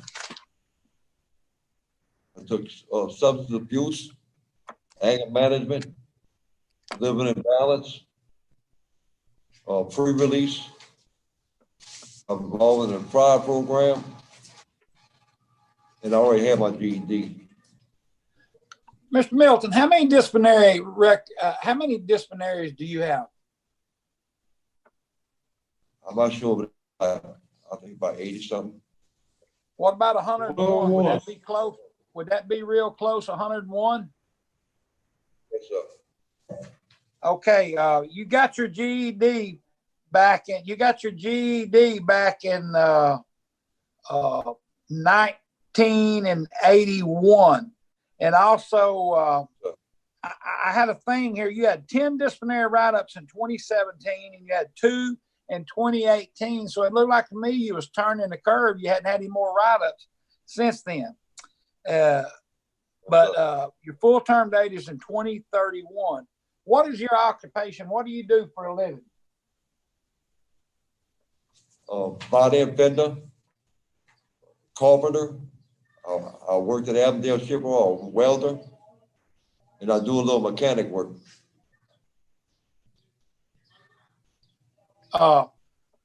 What classes did you take? You got your GED, and I see you got your GED back in 1981. What was the last classes you take? The last class I took, Yeah. I think it was anger management. Anger management. Now, just make sure I'm right. You've already been in for 25 years? Yes, sir. Warden, is there anything you have to say on behalf of Mr. Milton? Not a whole lot. Like he said, he's taken some classes. He has improved on his disciplinary. He completed his living in balance in K-8. It's been several years, but he did. He's completed pre-release. Not a whole lot to tell. Finally started staying out of trouble was the biggest thing. Yeah. Back in 2018, you got 2 disciplinary write-ups. What was those 2 disciplinary write-ups for? Contraband. What kind of contraband? Person medication. What kind of medication? Keppra, Benadryl, Baclofen. I think you may be thinking about something else. Oh, I am. Maybe that you may have had that 17. I think that's my last two write-ups. I'm just Last saying. write-up, Mr. Wise. Okay. Sir? I couldn't hear you, Rodney. You broke up. His last write-up was an 18 for intoxication. For intoxication. That's what I thought. I was just seeing if he was going to. Mr. Bassett, let me tell you something. A lot of these questions we asked you, we already have the answer. I'm just trying to see your credibility on answering some of these questions. It was intoxication. And so the way I look at it, a lot of those classes you went to for substance abuse down the line, it evidently is not working. In 18, it wasn't working because you got back drinking while you were, a lot of people we see with 25 years, they may have 3 write-ups or 6 write-ups, or they may have 40, but in the last 10 years, they ain't had any write-ups because they learned how to do time. And that is something that I guess you worked on. You've been down a long time. But at this time, I don't have any other questions. At this time, I'm going to let Mr. Alvin Roche ask you some questions.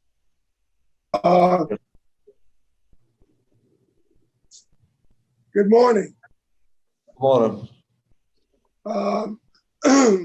Milton, your last write-up was for intoxication. What were you intoxicated on?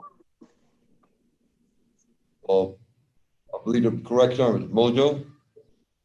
Okay. Yes. If Mr. Wise, and if you took mojo, so you know exactly what the effects were, and when he asked you the question, you deliberately avoided answering him intoxication, and you knew the difference. Well, sir, I thought my last 2 write-ups was dealing with contraband, and I didn't know exactly which order they fell in. It's been so long. Well, Mr. Roche, he did have, like he was indicating, in 17 for contraband for bills and stuff, you mentioned. Yeah, and also in June of 17, you went to lockdown. How long did you stay in lockdown in 17? Probably about 4 months, maybe 6 months at the most. Okay, and you went to lockdown for the intoxication in 2018. How long did you stay in lockdown? I think it was around 5 months. So you got out of lockdown towards the end of 2018. Yes, sir. 101 write-ups in 25 years of incarceration. That's totally unacceptable. Yes, sir. Mr. Wise? Very institutional. Wise. Good morning, Milton. Good morning, ma'am. All right, I know it's 25 years ago, but I want to go back to the instant offense of purse snatching. The police report I read, you stated that you stole the purse due to your crack cocaine habit. Do you recall that? Yes. Yes, so ma'am. What I believe what I have do. you done over these 25 years to address your crack cocaine habit? Over the last 2 years, I really got my act together. Everything after that, got into the prison thing, institutionalized myself. The last 2 years, it seemed like I just come together and said enough is enough. And I really I started bettering myself.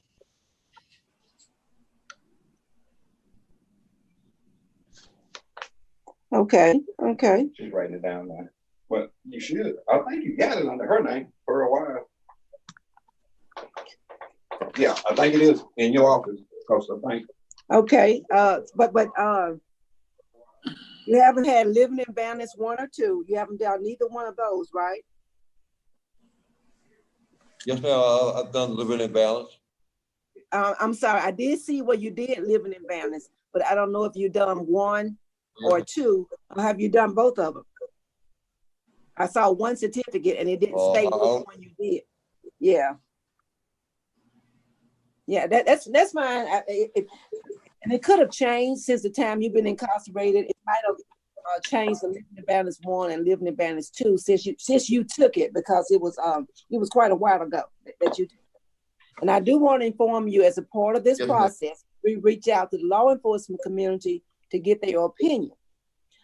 One good thing is that your judge, although it's not your original judge, but the judge that's on that bench, it's unopposed to your release. But again, it's not the original judge that sentenced you.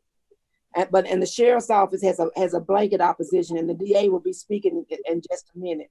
So and you had a hospital stay in 2010. How are you? How are you doing medically? Well, I've been doing. Go ahead. I've been doing pretty good. Especially the last two years, I've been doing a lot better mentally, physically. I think everything seems like it's coming together for me. Since I think I got my act together. Okay, good. Okay. Right now, I feel. You feel what now? I feel good mentally and physically. Good. I'm glad to hear that. Like everything. Good. That's all I have, Chairman. That's all I have.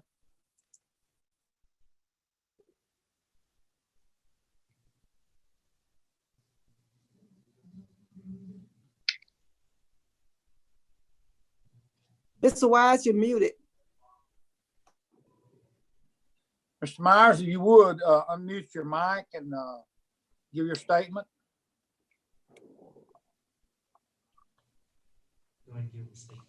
Oh, yes, sir. I'm Randy Meyer. I'm an assistant DA in Jefferson Parish. At this time, we're opposed to Mr. Ball's release. He's got a long and violent criminal history. He's repeated a couple of times that last 2 years he's gotten his act together, but I don't see really any programming in the last 2 years. And 2 years ago, he had the Mojo write-up for intoxication. I think he needs more programming. I don't want him to come back when he gets out. I think if he's let out now without sufficient programming, he'll be right back in the system again. So we are opposed at this time to get some programming. I'll definitely reconsider my. Yes, sir. I don't want him to come back. Also, we have a Miss Wendy Baxter. You would your mic's unmuted. If you would give your statement. Can you hear me? Yes, ma'am. I can hear you.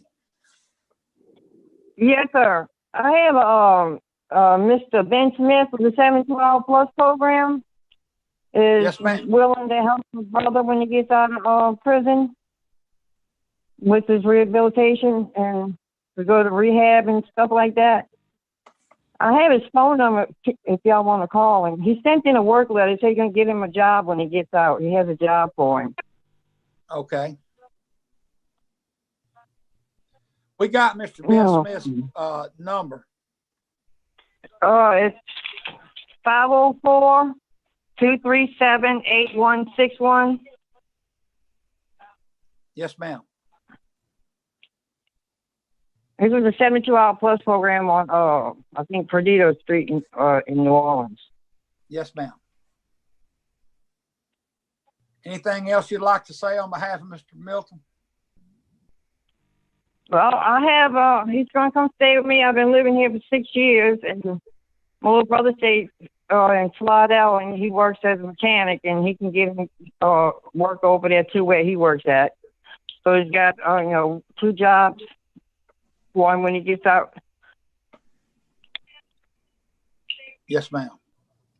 And there's no drugs, no alcohol, no anything around here in my house. It's a safe place for him to live when he gets out.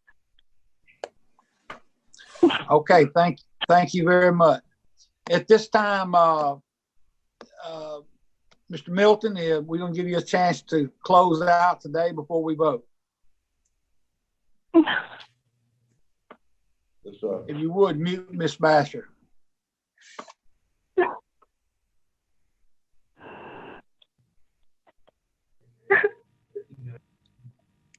Miss Basher, if you would, mute. Okay. Yes, okay. Thank you. How you do it? Go ahead. I know my record don't look good as far as being in prison. I got institutionalized when I came here. And like I said, the last 2 years, I put my actions together. I know I'm ready to go out there and stay out there and make y'all proud. I'm sorry for what I did. I can't change what I did. I want to get better. And I know I can do this.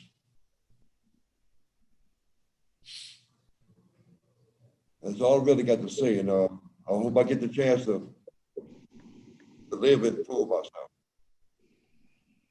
Okay. And thank y'all for y'all time. Thank you very much. At this time, the board's going to be voting. I'm going to vote for. All right, this time the board's going to be voting. Panel, are you ready? Is the panel ready to vote? All right, it's in the chat. The vote is in the chat. The timer has started. I look at it like this. He only started trying to behave in the last 2 years because somehow he probably learned he was eligible for parole. Maybe before that, he probably wasn't, and he probably didn't give a damn. So he was just wilding out in jail, doing all that, whatever. And somewhere along the line, there's like, you're eligible for parole in a couple of years, and you got to start cleaning up your act. And that's the only reason. And that's what it looks like. It looks like you're only just starting to do what you're supposed to do or make any kind of changes because you realize you might be able to go home. And that might be the only reason why you even doing anything positive, because you have a track record of negativity, breaking the law within the jails and getting write-ups, and yeah. So you have a whole track record of that. That's how they're gonna look at you. You only started cleaning up your act recently, within the last 2 years. Why you ain't just continue to be an offender? What made you change? And it's usually because you realize you have a chance to get out, and it's too late. Wow, now you got to spend more years being not getting in trouble just to prove to them, because the whole time you didn't realize you were getting parole, or parole wasn't close. You did not do what you should have done to make a good impact on your parole board hearing. It looks crazy. So we got 40 seconds left on the clock. Yeah, it's crazy. That's what I gotta say.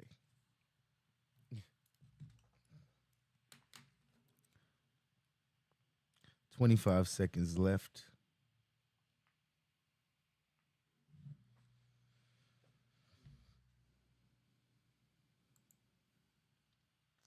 And we're going to see how this goes. I already figure it's denied. 10 seconds.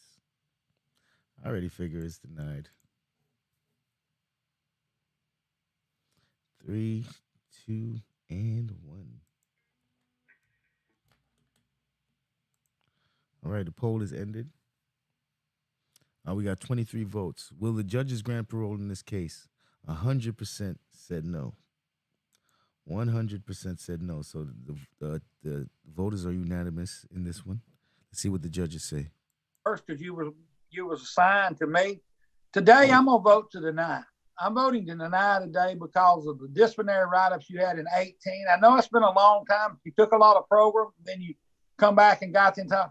I'm telling you, I think you're just about to turn that curve, and I want you to get on some more programs and write back as soon as you can. Today, my vote is tonight.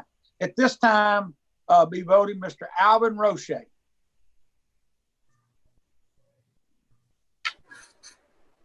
Sir, based upon a general disciplinary conduct that I think is unacceptable, adamant opposition from the DA's office in Jefferson Parish, an extensive criminal background, in a disciplinary only 2 years ago that sent you to the working cell block, my vote is to deny your request. All right, at this time, Ms. Pearl Wise. Sir, I need to ask you one question I had in my notes. You committed this offense in 95 and you weren't sentenced until 2000. What happened? What was going on? Defects in the sentence, and they brought me back and forth, resentenced me, took it back, and they resentenced me again. Okay, so but you didn't run or nothing. You didn't abscond or nothing. You didn't. Okay, that's what I was wondering. Okay, well, good to hear. And sir, I want you to know I really thought about your case. I thought about it. But I see a need for long-term substance abuse treatment. And so because you haven't had that, my vote is to deny today. You do have law enforcement opposition and the need for a long-term substance abuse program. And I do want you to write back when you're eligible. I'm going to, make a recommendation on this end, and hopefully the staff there will move you somewhere where you can get treatment before you get out. Best wishes to you, sir. Thank you. Okay, at this time, the vote was to deny your parole because of a law enforcement district attorney opposition, also law enforcement opposition and your criminal history. And because of the disciplinary write-up in 2018 for intoxication after you've taken all those programs, listen, you're turning the curve. Don't get no more write-ups, and I'm telling you, get with Mr. Slay and them. They'll get you in some programs, and you write back. You're right around the corner. Thank you. Thank y'all. That's it. All right, he's right around the curve. Right around the curve, right around the corner. All right. So yeah. It was clear. Like he didn't do enough in time, but this is the opportunity now. So another 3-4 years, come back to the parole board, see how it goes. Maybe you might have shown some improvement by then, but not enough good time. Not enough good time.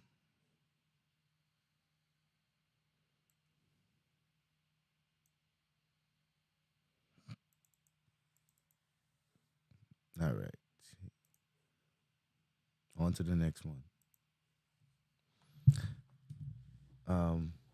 Now, if you want to support this channel, you can support this channel at Wabbit Crime Network at PayPal or at Cash App. You can hit the donation link at the top of the chat.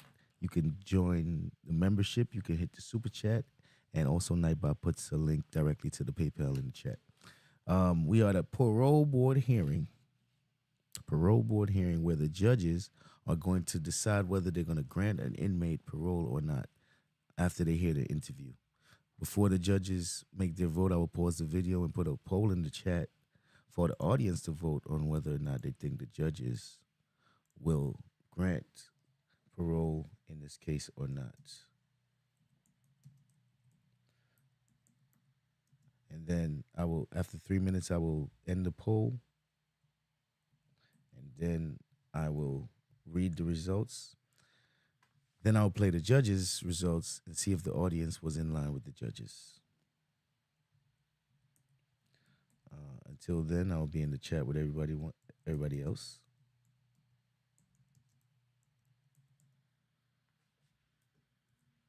And I'll be back when it's time to vote. So I'll see you in the chat. Yes, sir. Okay, y'all got him quarantined? Yes, sir. Okay, well, we'll go ahead and start the hearing. We have some visitors coming in there that Yes, if someone, Mr. Wise, yeah, go ahead. this is the case for Waylon Sauls, DOC number 420806. We have two people who are here in support. Marie Smith, she's the mother, and she'll be speaking on behalf of Waylon. We also have Jamie Winfrey, she's the sister. And then we also have Beth Corville, who is, she's on the phone. She's from the 33rd JDC, and she will be speaking on the behalf of the victim. And she's the VAC. Okay, thank you very much. Today we're on the case of Waylon Perry Sauls, DOC number 420805. Is that correct, Rodney? Yes, sir. I am sorry, 806. 420806. I'm sorry. Yes. He is a second-class offender, offense aggravated burglary, possession of Schedule II CDS cocaine.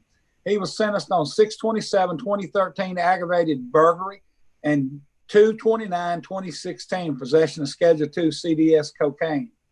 Also sentenced on aggravated burglary for 15 years, hard labor, 5 years suspended, 5 years active supervised probation upon release. His parole date is 12/6/2020 with a good time of 6/11/2021. Also, he has a full term date of 6/6/2022. And today, this case will be assigned to myself, Jim Wise. On the panel today is Ms. Pearl Wise and Mr. Alvin Roche. They'll be asking some questions too. But one of the things, Mr. Sauls, I went over Mr. Sauls' thing, and he's done real well since he's been here. He has 855 days of credits of programs and stuff that he's taken, and he's done about 80% of his sentence. He has no disciplinary actions in 8 years, and so that is good.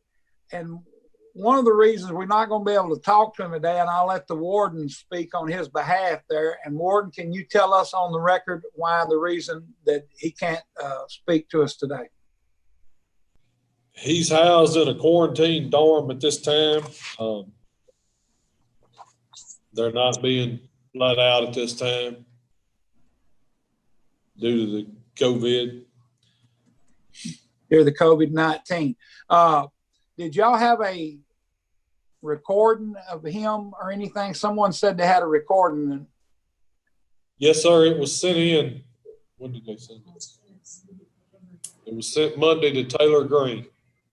Mr. Wise, I have viewed the video, and it's an excellent video, and he speaks very well of his accomplishments, and he's done very well while incarcerated. Okay. Yeah, I seen that. I thought they was going to have it for the record, but we have it stored there on our end. At this time, Ms. Pearl Wise, anything you'd like to say to the board? No, sir. Mr. Roche. Yes. Warden Slick, give us an overview of his incarceration.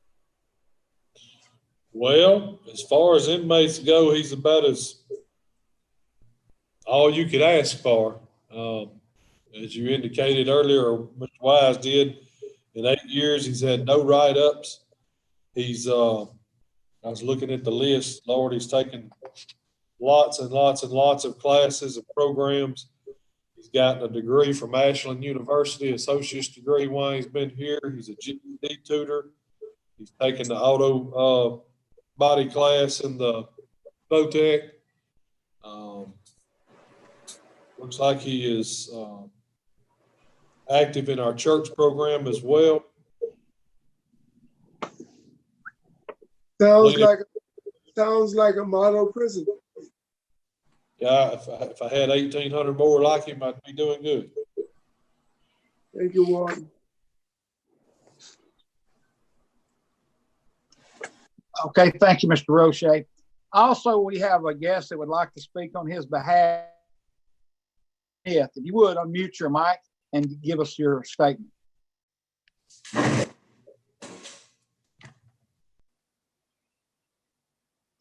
Miss Marie, unmute your mic. Okay. Okay, ma'am. Yes, ma'am, I can hear you. Yes, sir. I just wanted to say I want my son home.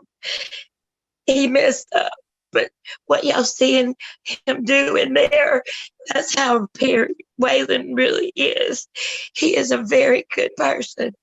He has become a grandfather since he's been incarcerated, and another one will be here in December. He has 3 children that need him, and I just pray that y'all will give him a chance and let him get out. I know that he will do good.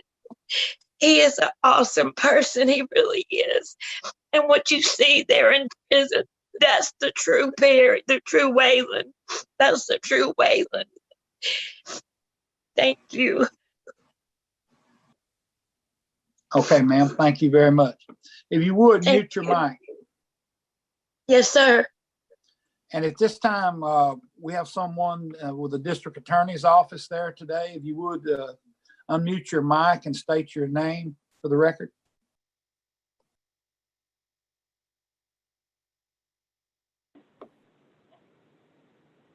Yes, this is Beth at the DA's office. Can you hear me? Yes, ma'am. I can hear you, Miss Beth. If you would state your full name. Okay. My name is Beth Corville. I'm the victims coordinator for Allen Parish District Attorney's Office. I'm going to be reading the letter from the victim today. Okay.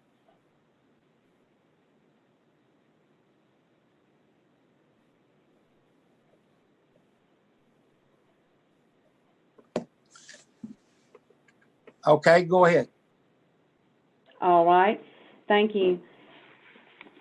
Dear ladies and gentlemen, I am Mrs. Jessica Chaumont, and I, along with my daughter, are victims of Mr. Saul's actions.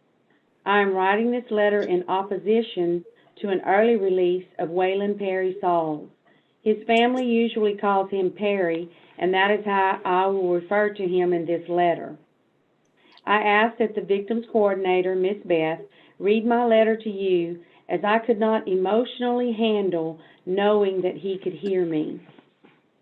On the night this crime was committed in June of 2012, I was at home alone with my 2 young children. My husband was working away from home at that time. We were all asleep when Perry entered my home. I was startled from a dead sleep by the noise of my back door rattling. I was not sure if that was actually what I heard, so I got up to check on the children and walked through my house. After walking back to my bedroom, I grabbed my phone and the only weapon I had, a skinning knife. Suddenly, I was frightened by a loud crackling noise. A tall man stood up in front of a window in my breakfast nook after crawling through that window. He immediately charged toward me, pushing me back into my bedroom and forced me down on the bed. I did not know who he was at this time, as there were no lights on in my house. I was screaming and fighting a big naked man that was on top of me. I stabbed him in the chest several times and he got off of me. He said, "You stabbed me," and that's when I realized who he was, my husband's own brother-in-law. He walked out of my room and began walking to the back door. My 8-year-old daughter had been awakened by my screaming. She was standing in the hallway, crying and screaming. She saw The large, naked, bleeding man walked right in front of her. I was frantic that he was going to grab her. My daughter and I have been greatly affected by this event as we have lived and witnessed it. My son and husband have also been greatly affected. I have suffered from anxiety, panic attacks, and not being able to be left at home alone. My husband has had to take jobs closer to home. We had to sell the beautiful home we built ourselves and where we thought we would raise our family. I could not stand living there anymore. If Perry is granted parole, I would request that he not reside, do business, or seek medical attention in Kinder, Louisiana. I would also ask that he be ordered to stay away from me and my family and our places of employment, namely Heinen Medical Clinic and Louisiana Crane Company. He is no longer my husband's brother-in-law. Please, please, do not grant parole at this time. Justice for me and my family can only be achieved by Perry serving all of his sentence. Thank you for listening to me today. Sincerely, Mrs. Jessica Chamont.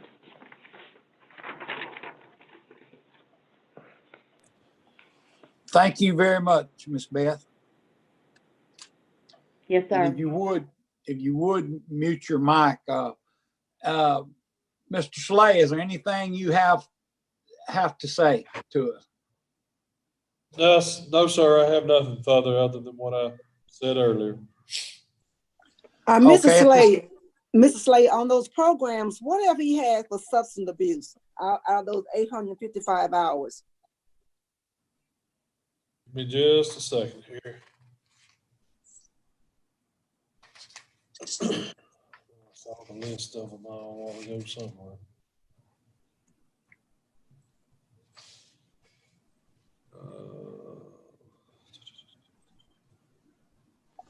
Living in Balance Phase 1 and 2.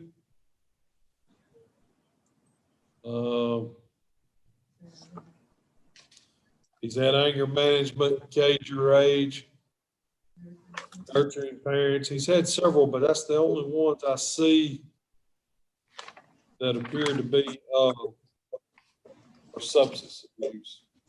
Thank you, Warden. And I do want to state for the record that we did receive a letter from the DA's office opposing his early release.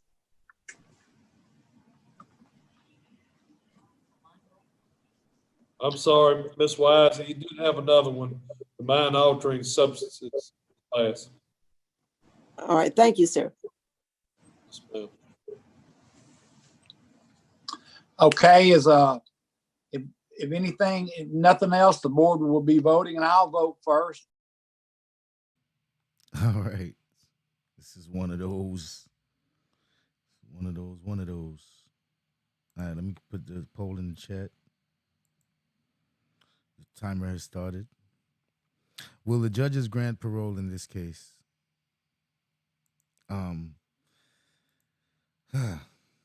So at first, right? At first, I was like, everything that he's doing, they said that he accomplished, he did, that looks good for him. He's most likely gonna get granted. But I'm telling you, this is how important these things are. See how easy it is for us to accept the good behavior and the classes that they take when we hear the charges. Oh, armed robbery? Oh, you know what? Nobody died. Yes, it was wrong. He did some time. Maybe he's learned his lesson. But you learn that the details to the armed robbery was that there were kids in the house. There were people got tied up, people got assaulted, but he pled to the armed robbery. When you learn the details in the case, that's why it's so important to learn the details, because when you hear these charges, You know, these charges can apply to anything, but when you hear the details in the case, that's what makes all of the difference. To really understand how these charges came about, that's what makes all of the difference. Because just the plain charges alone does not tell you that this man was naked, that was his brother's wife or his sister-in-law, whichever, you know, her what she said, her husband's brother-in-law, that he was naked on top of her, that she had to stab him in the chest. That you didn't get that information from the charge. You have to get that information from the actual details in the crime, and that's what you need. You need those details in order to make a better, complete, concise decision, because without those, you're doing an injustice. You need those so that you can know exactly what's going on. These charges apply to so many different things. So now that I heard the details in this case, this man don't need to go home. I vote to deny. I vote to deny. Yeah, you've been really good in jail. That's great. I vote to deny. So I'm thinking the judges will vote to deny as well. As good as all that sounds, listening to what he did, I think the impact statement means a lot. And we got 4 seconds, 3, 2, 1, and our time is up. All right. So we got 18 votes. Will the judges grant parole in this case? 83% of the people said no. 16% said yes. So let's see what the judges got to say. Today, I'm voting to grant because of his good programs, 855 days of good time. He has a low tiger. He served almost 80% of the judge's sentence that he gave him. And he has no DBs in the last 8 years. And I want a curfew from 9 p.m. to 6 a.m., AA, NA meetings 2 times a week, and also no contact with the victims in any way. No contact with the victims. At this time, if we would, Ms. Pearl Wise, if you would give your vote.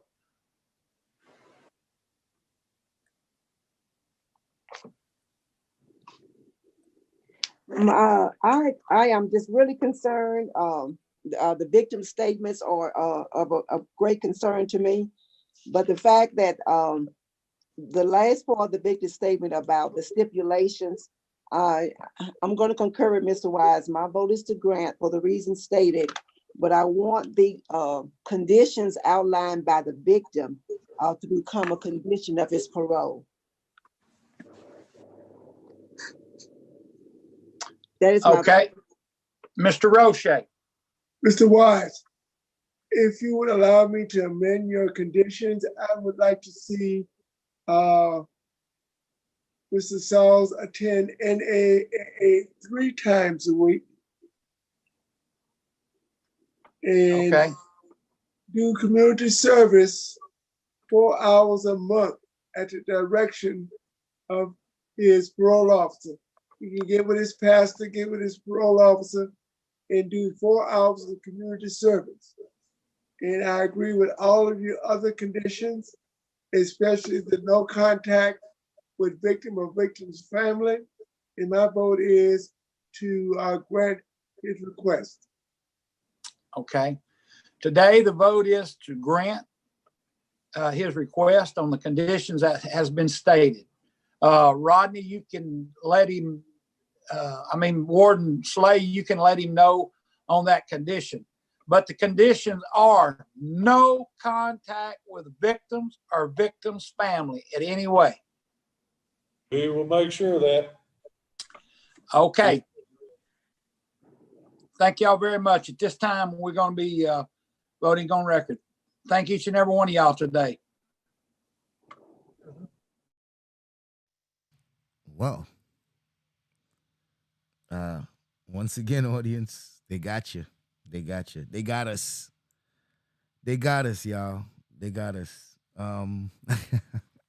I was one of the people that said he was not gonna get granted, but I was wrong. 855. That definitely means a lot. Definitely can't be overlooked. And he did serve 80% of his time, like they said. So yeah, but that man, man. So here we are. On to the next one.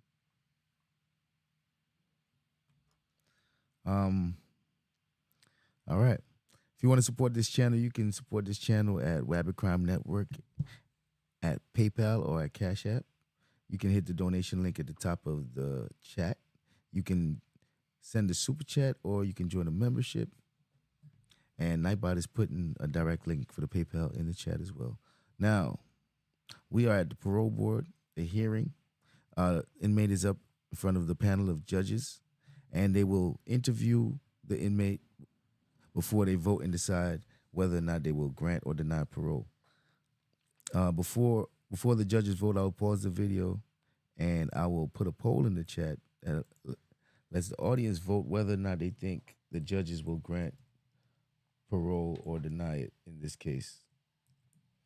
The poll will be in the chat for 3 minutes, and then I will end the poll, and I will read the results. Then I will play the judges' results, and then we will see if the audience and the judges were in line.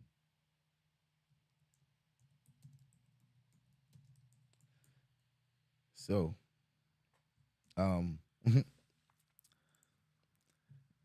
it seems like the majority of the chat have been proven wrong for a couple cases. Congratulations to the people that did vote with the judges. But for the majority of the chat, hey, as you can see, sometimes it can go in some ways you didn't expect. I didn't expect them to grant him in this one. All right, so we're on to this one. I will be in the chat until it's time to come back.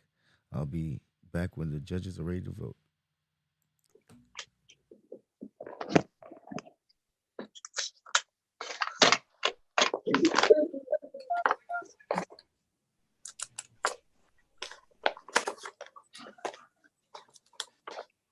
Hello, sir. Good evening. How you doing? Can you hear me? Yes, sir. Mr. Kane, if you would, state your name and deal with number. Kane, 708-619. All right, you are a second offender in legal possession of stolen firearm, issue and worthless check, and forgery. You're sentenced on 1/8/2018 and sentenced to 5/10/10. You had 10 years hard labor to run concurrent and a parole date of 5/13/2019 and a good time of 2/16/2026. You got a full term date 11/13/2026. All right, Mr. Chain, today on the board today will be myself, Miss Pearl Wise, Mr. Alvin Roche will be on the board, and we'll be asking you some questions, give you a chance to address the board, and then come back with a decision. Also, Mr. Rodney Slay. Rodney, is anything you have to say on behalf of Mr. Chain? Well, he's not been with us but about 10 months. He's had no write-up since he's been here. He's participated in limited balance phase 1 and phase 2. Prior to here, he was in inside outside dads, anger management. He's completed Celebrate Recovery, and you went through Steve Hall in 2017. Yes, sir. I'm looking at here. Yes, sir. Not giving us any troubles. He's had several programs. That's right. Danny, I want to ask you about something. Back, you had a disciplinary write-up 13 months ago at LSP for a work offense. What was the deal? Yes, sir. I had that morning I had a call out for a TB shot to go get it checked.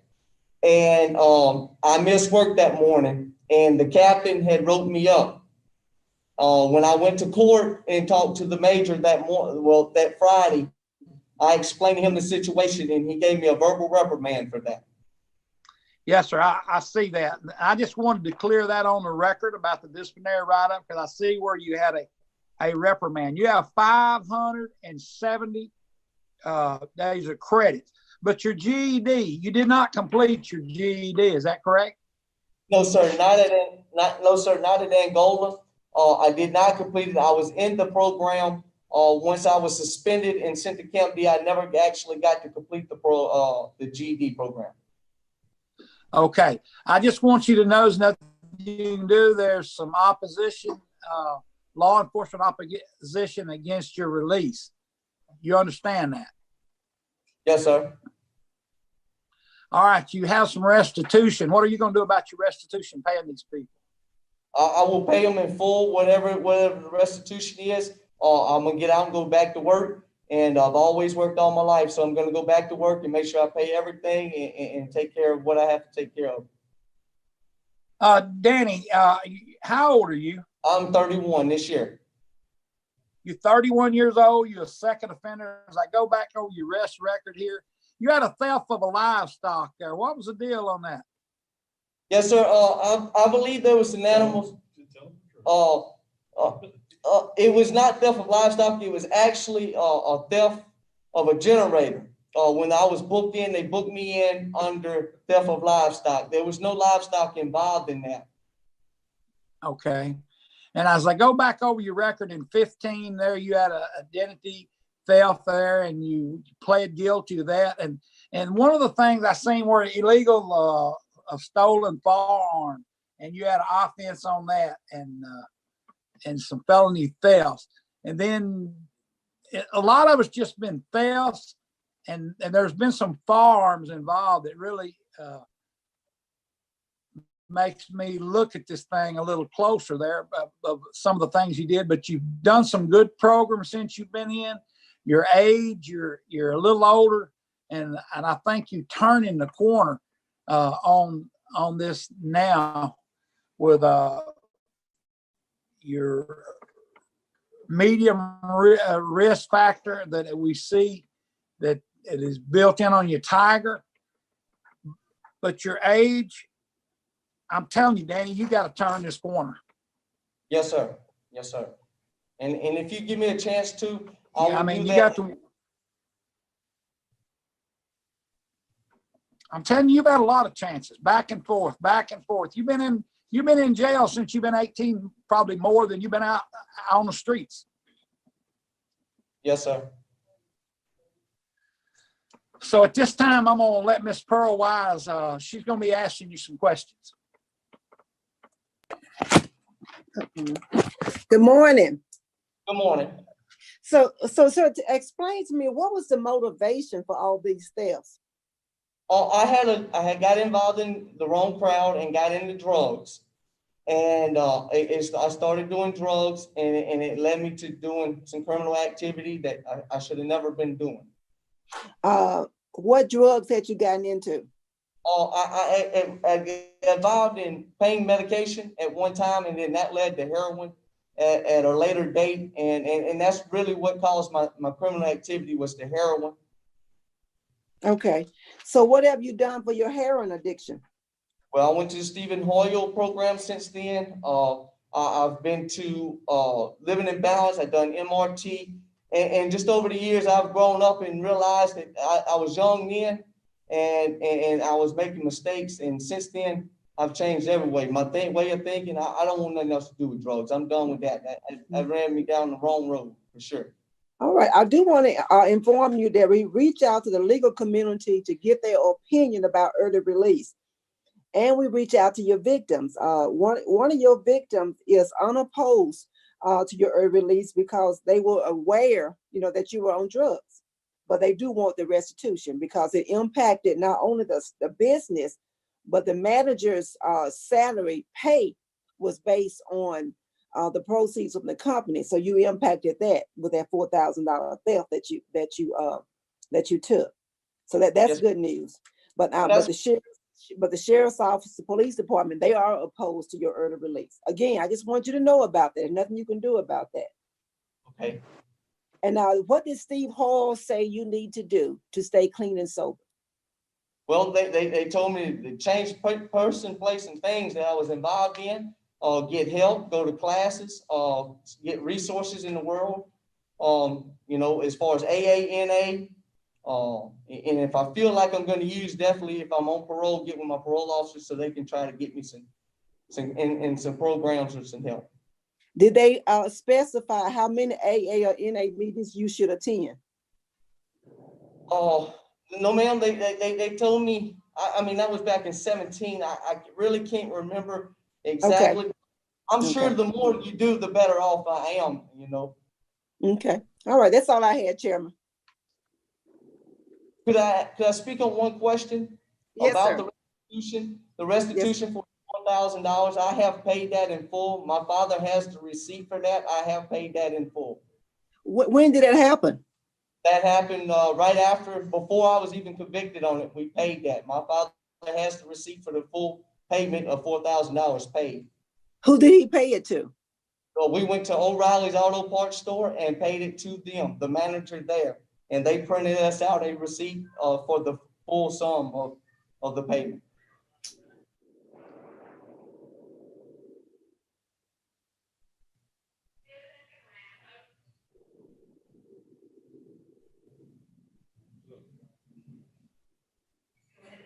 Good. I'm going to close my. Mr. Wise, you're muted.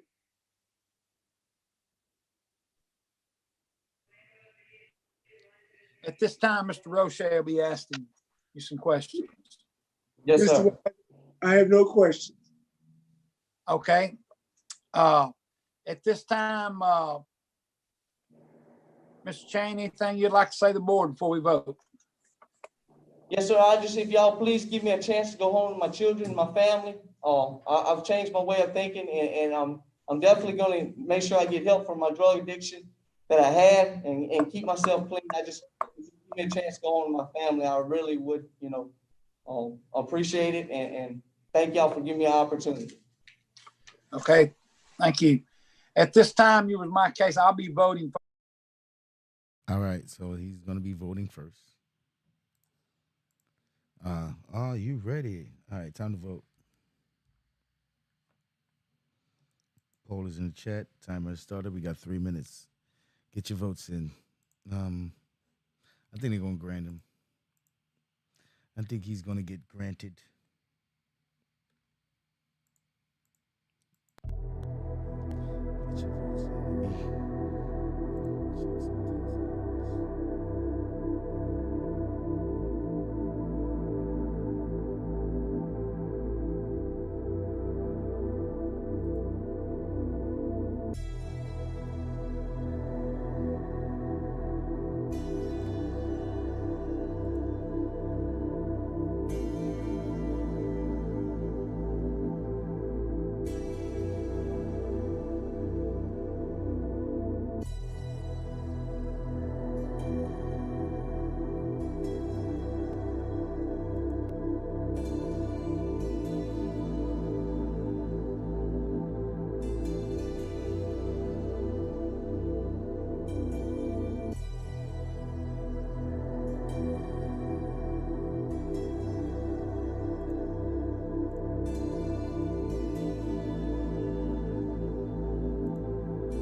All right, we got 1 minute and 25 seconds.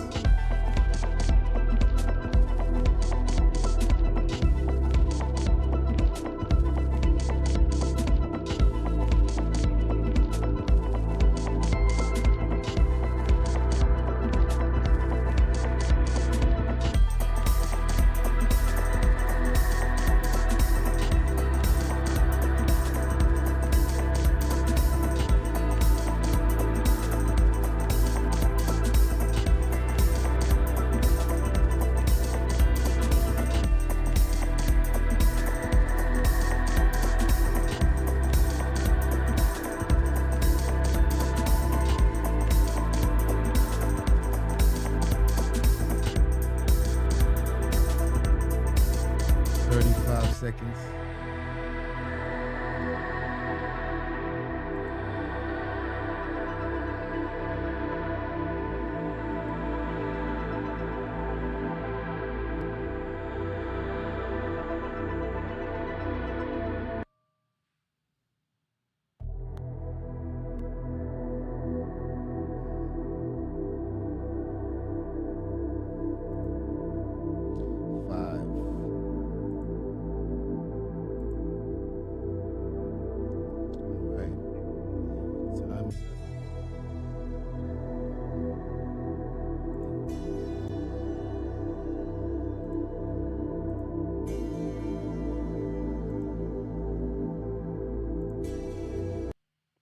All right.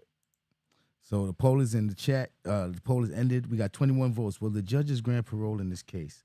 71% said no. 28% said yes. So the majority thinks that it's going to be no. So let's see what the judges have to say. I think they're going to do it. First, at this time, I'm going to vote to grant. You have good programs, 520 credits, good comments from the warden. Also, I want to see you go to AA meetings online 3 times a week. I'll also start working on the GED.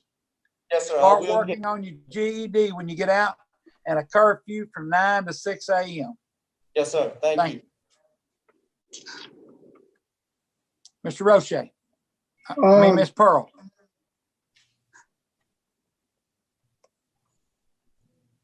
Mr. Roche, you can go ahead. Okay. Mr. Chan, my vote is the same, and the conditions are the same as Mr. Wise. But I want to emphasize, I want you to enroll in that GED program. I want you to complete it. You're a young man of 31 years old. With that GED, the world of employment will be open to you. When you fill out an application, you will take pride in saying, yes, I have a high school diploma. So that's very important to me. I want you to enroll, and I want you to complete it. Good luck. Yes, sir. Thank you. Okay, Ms. Wise. Mr. Chain, my vote is to grant for the reasons already been stated on the record. Particularly, your victim is unopposed, and that's a concern. That speaks well for me. So good luck to you, sir. And I agree with the condition that's already been stated. Yes, ma'am. Thank you.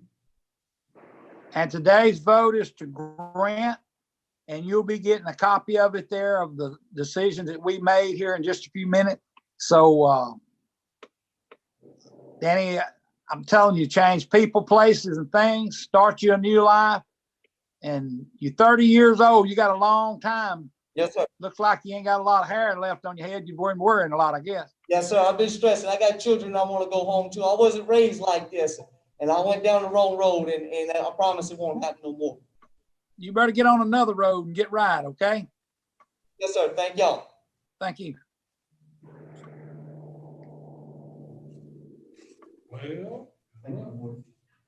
Well, there you have it.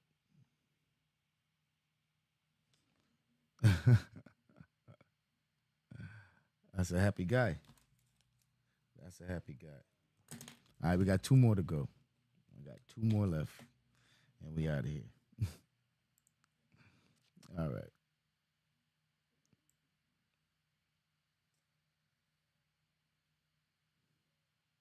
And anytime that information. Going too fast here. You're moving too fast here, sir. All right. Now, we on to our next one. Now, if you want to support this channel, you can support this channel at Wabbit Crime Network at PayPal, Wabbit Crime Network at Cash App. You can hit the super chat. You can You can join a membership. Also, Nightbot is putting the direct link to the PayPal in the chat.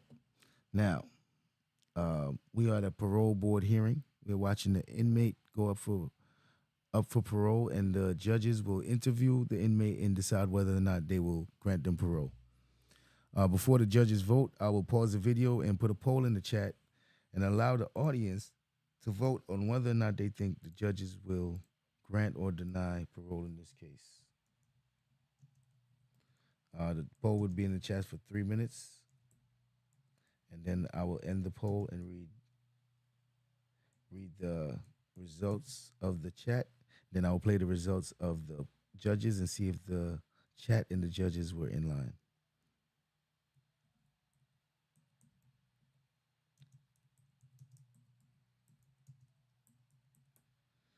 All right. Now, I'll be in the chat until then. When it's time to vote, I will be back. Mr. Craig.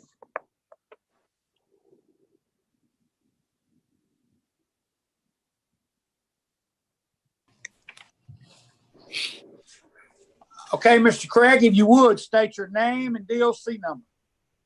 Craig 1704337. Okay, Mr. Craig, you are a second-class offender. Your offense is manslaughter. You were sentenced on 1/2/1996 to 40 years, Louisiana Department of Corrections, credit for time served. Your parole date was 10/18/2014. You good time not eligible with a full term of 10/18/2034.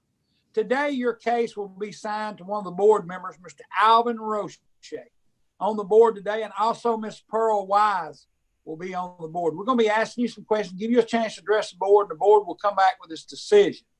At this time, I'm going to turn it over to Mr. Alvin Roche. Good morning, Craig. Good morning, sir. You pronounce your name Victoran? Yes, sir. Okay, that's South Louisiana. Yes, sir. Okay, Mr. Victoran, I'm going to put some information into the record. And anytime that information is incorrect, I want you to stop me and correct me, okay? Yes, sir. Mr. Victoran, you're currently 54 years old, and you've served approximately 25 and a half years for a 40-year sentence. Is that correct? Yes, sir. You're a second felony offender with 10 arrests on your record. You're not eligible for good time because of your crime and the act in which you were sentenced under. I see why you have not earned a GED. Tell me why. I ain't, I'm slow, sir. Okay, I see on your record, before you were incarcerated, you had finished in 8th grade. Is that correct? As far as I wanted to 6. Mr. Roche, yes. When he came into the system and looking at his test and stuff, he had a 2nd grade reading level. He completed the 6th grade, and it shows that he failed the 7th grade twice, and then he quit school. Okay. So basically, have you tried to work on a GED? I've been in school several times, but every time I put a sign up, they tell me, you know what I'm saying, no lack of progress. Like I ain't getting no, you know what I'm saying, no better, no good or no worse. Okay. Have you worked on a vocational skill? Every time I try that, they say I got too much time for to get in there. Okay. That worries me because without a high school diploma, without a vocational skill, it's going to be very difficult for someone who's been incarcerated for 25 years to find a job. So let's continue, okay? I see what you have been on supervision a number of times and you've not done well. We'll talk about that a little later. I see the most recent program that you completed was anger management, and that was in 2016. Have you completed any programs in the last 4 years? I got a few, certificate animal management, substance abuse, parenting, nursing and parenting, a lot of what we call cage and rings, all this up. Okay. You did all that in the last 4 years? Yes, sir. I finished all that. Have you taken 100 hours pre-release? Yes, sir. Okay. I see where you have a low risk assessment, you have a low tiger, which is very good. My records show your last disciplinary write-up was for theft in 2013. Is that's still the last write-up? Yes, sir. So you've not had any write-ups for the last 7 years? Yes, sir. Okay.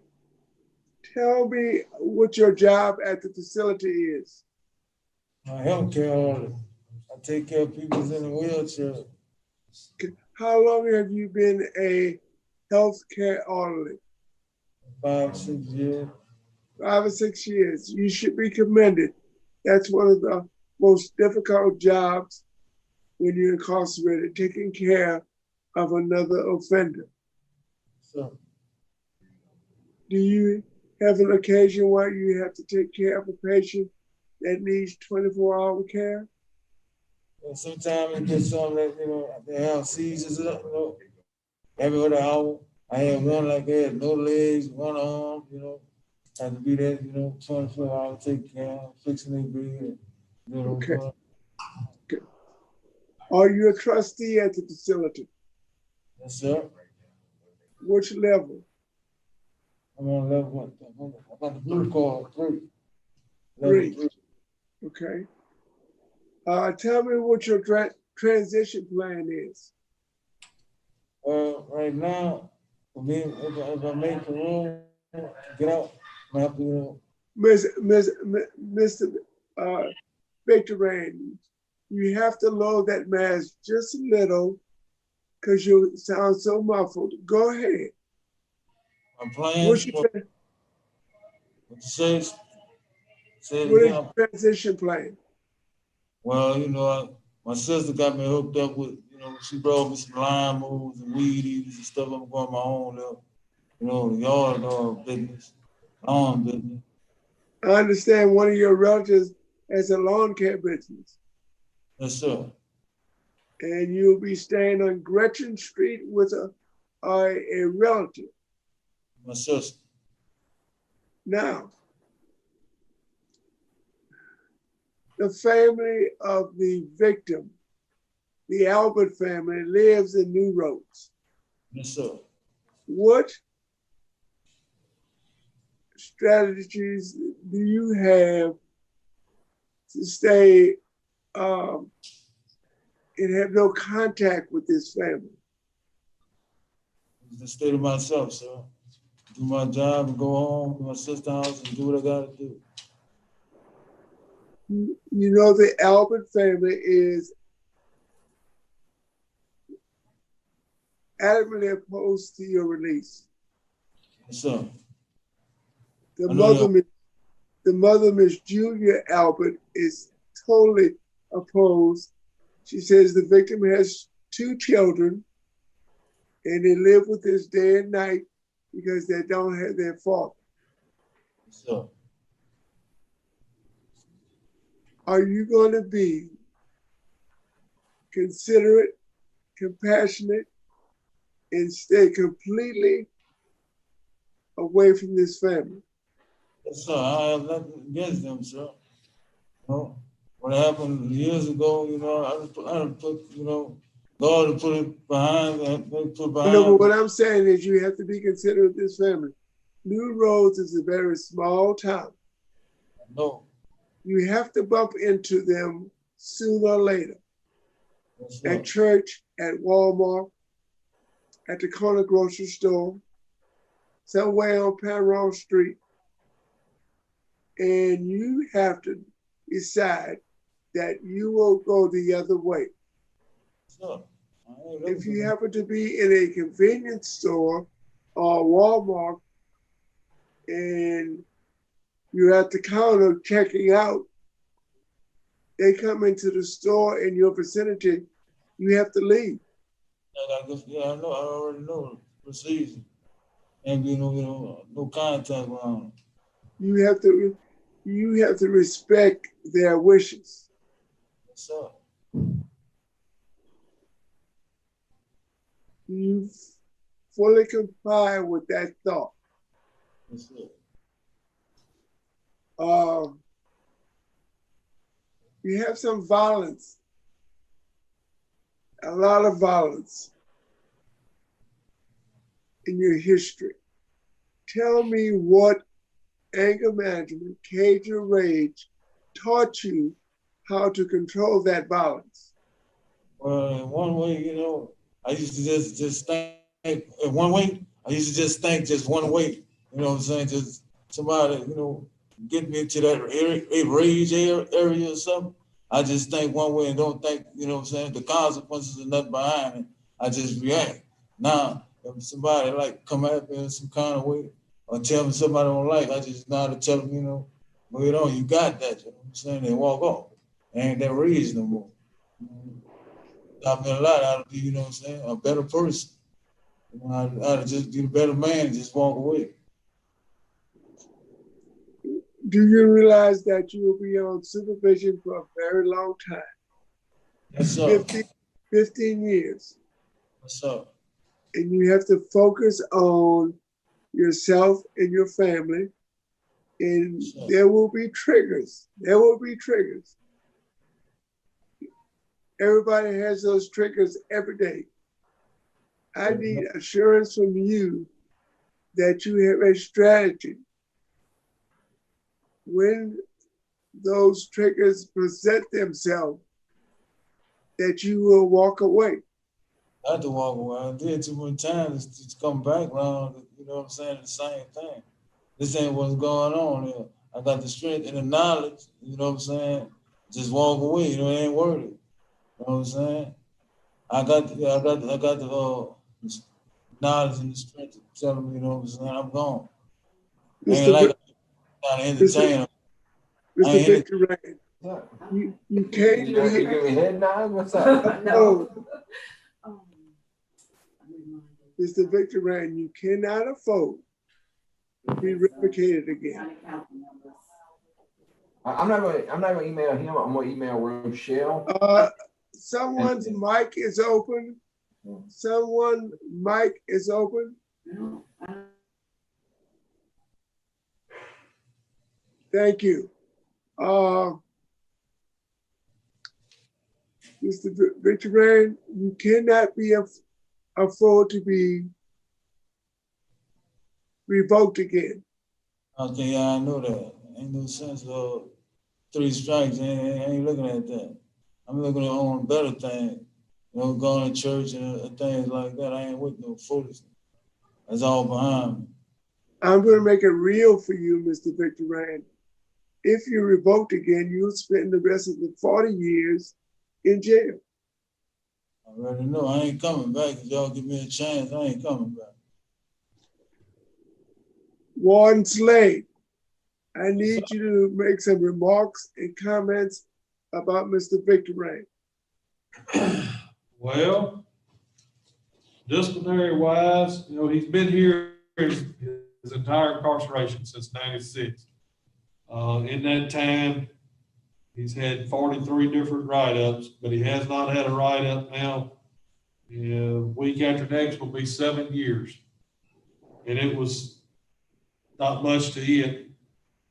The last major write-up he had would have been 8 years ago for a contraband. As he told you earlier, he's taken several programs, several classes. He's completed pre-release.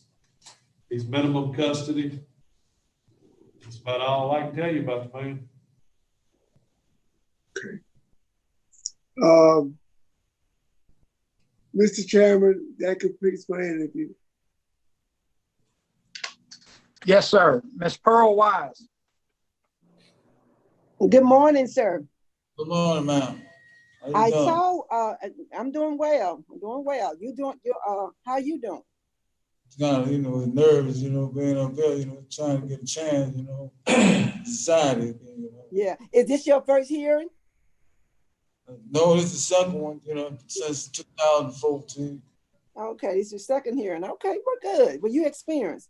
I saw where the director of inmate recreations wrote a very good letter recommending you for your 15 years of service to the recreation department.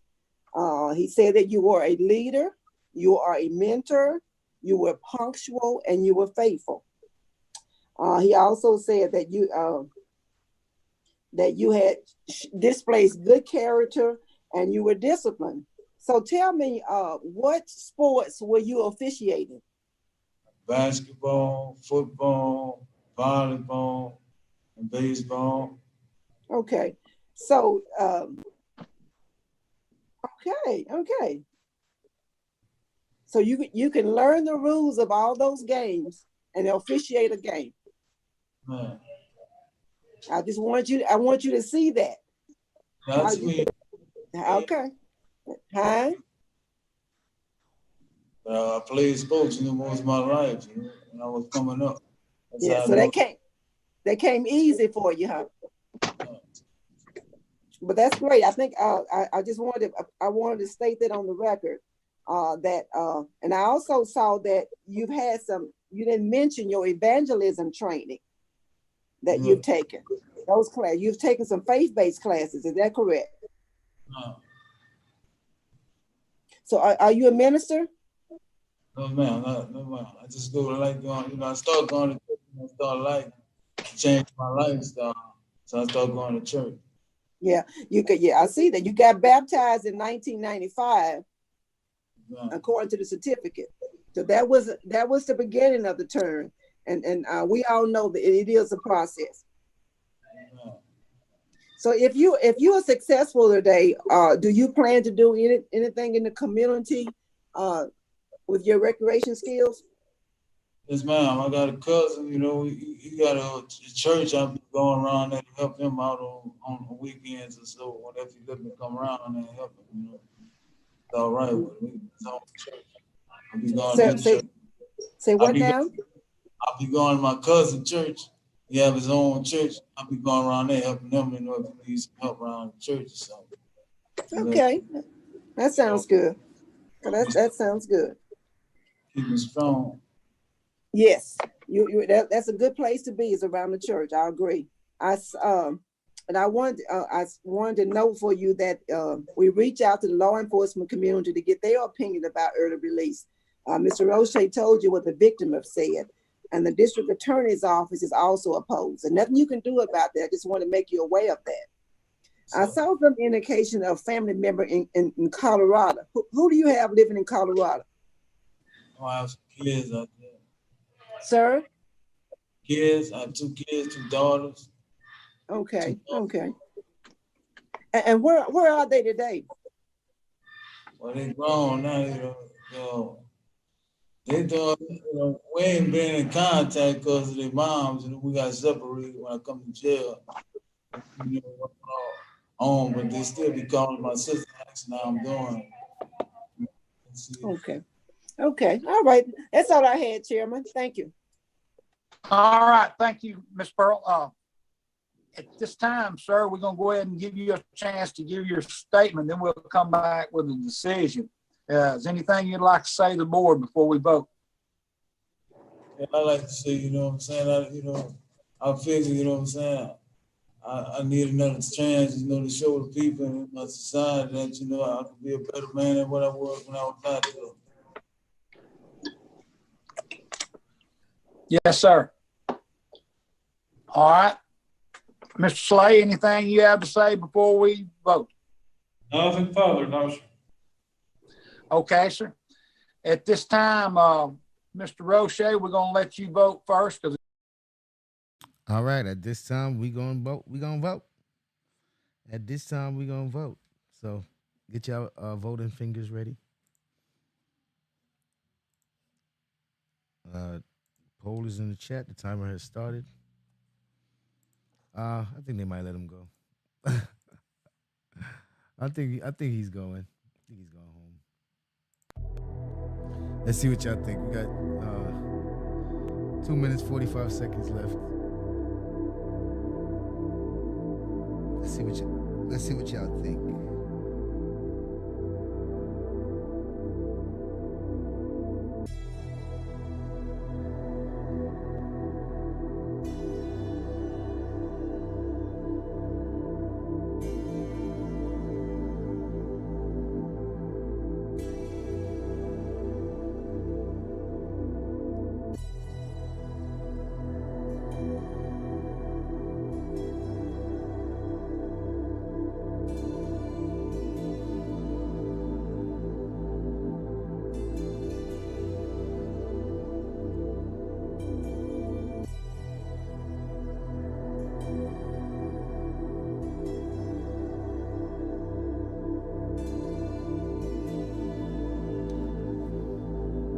One minute and 45 seconds left.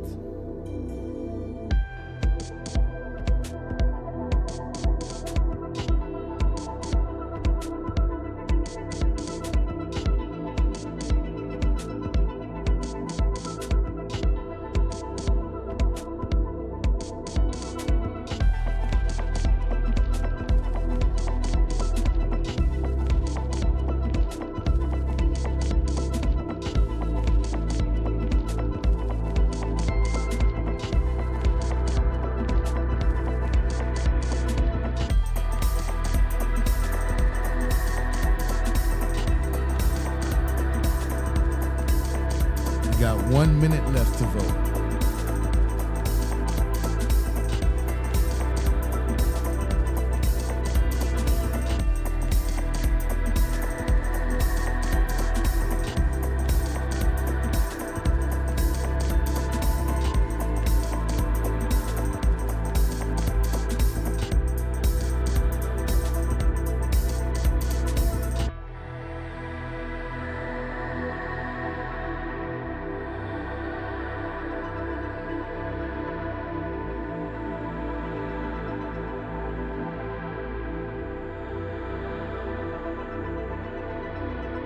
Seconds left. Oh.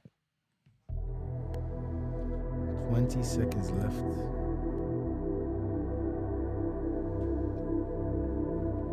10.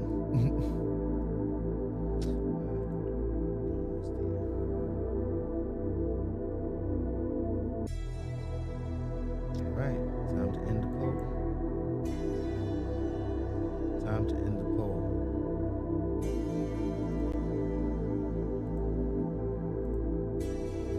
The results are in. The results are in. We got 24 votes. Will the judges grant parole in this case? 87% of the people said yes. 12% says no. Let's see what the judges say. It's your case there, and then Miss Pearl, then I'll vote. Mr. Victor Rand, I was impressed with your interview. I'm in hope that you have learned to control the temper and you can handle the triggers that you will face in the coming years. Based upon good remarks from Warden Slade, a low tiger assessment, good programs, and no disciplinary write-ups in 7 years, and you have served over 60% of your sentence, I'm willing to take a chance on you today. I'm going to vote to grant your request. But there will be some strict, very strict conditions. You are to have no contact with the victim's family. You are to have no contact with the victim's family. And that means anyone that's blood related or related by marriage, you can come in contact with. You cannot communicate with those. You cannot communicate personally or on social media. Sure. And a good idea is that you don't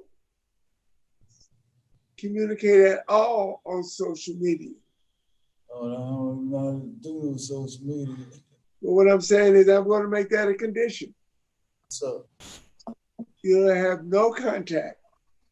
You're going to have a curfew from 9 p.m. to 6 a.m. And you ought to do at least 4 hours of community service.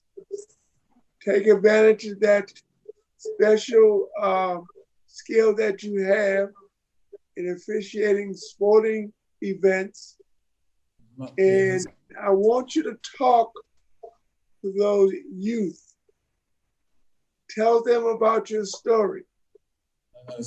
Guide them in a different direction than you went.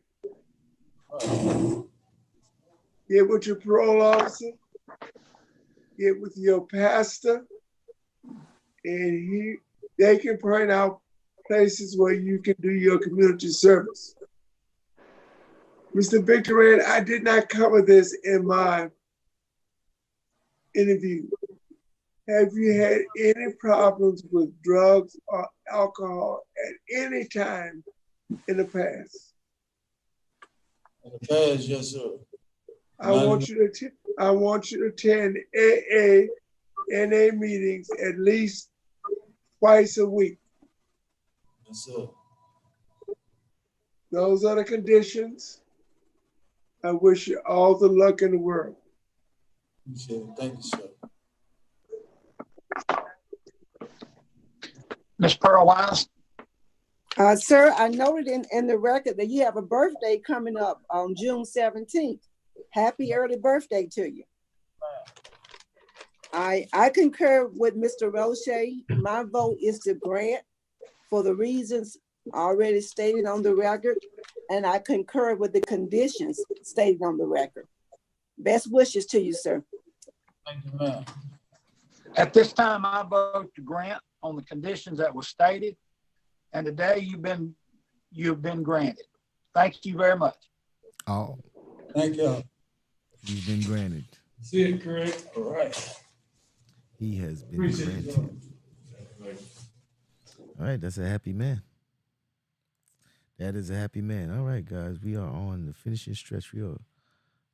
We are at our last one. Appreciate all the people that voted, all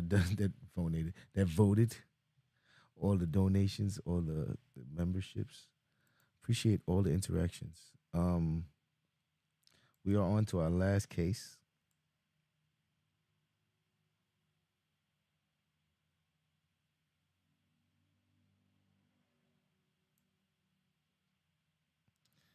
Our last case. All right. Y'all know how this goes.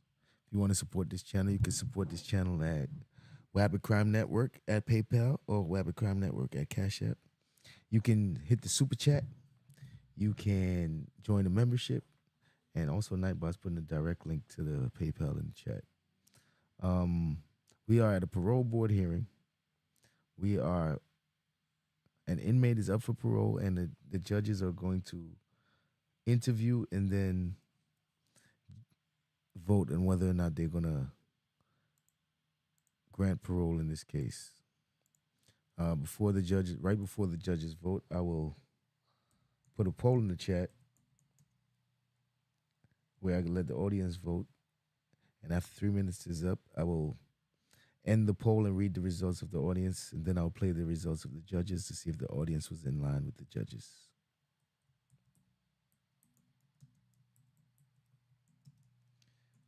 Okay.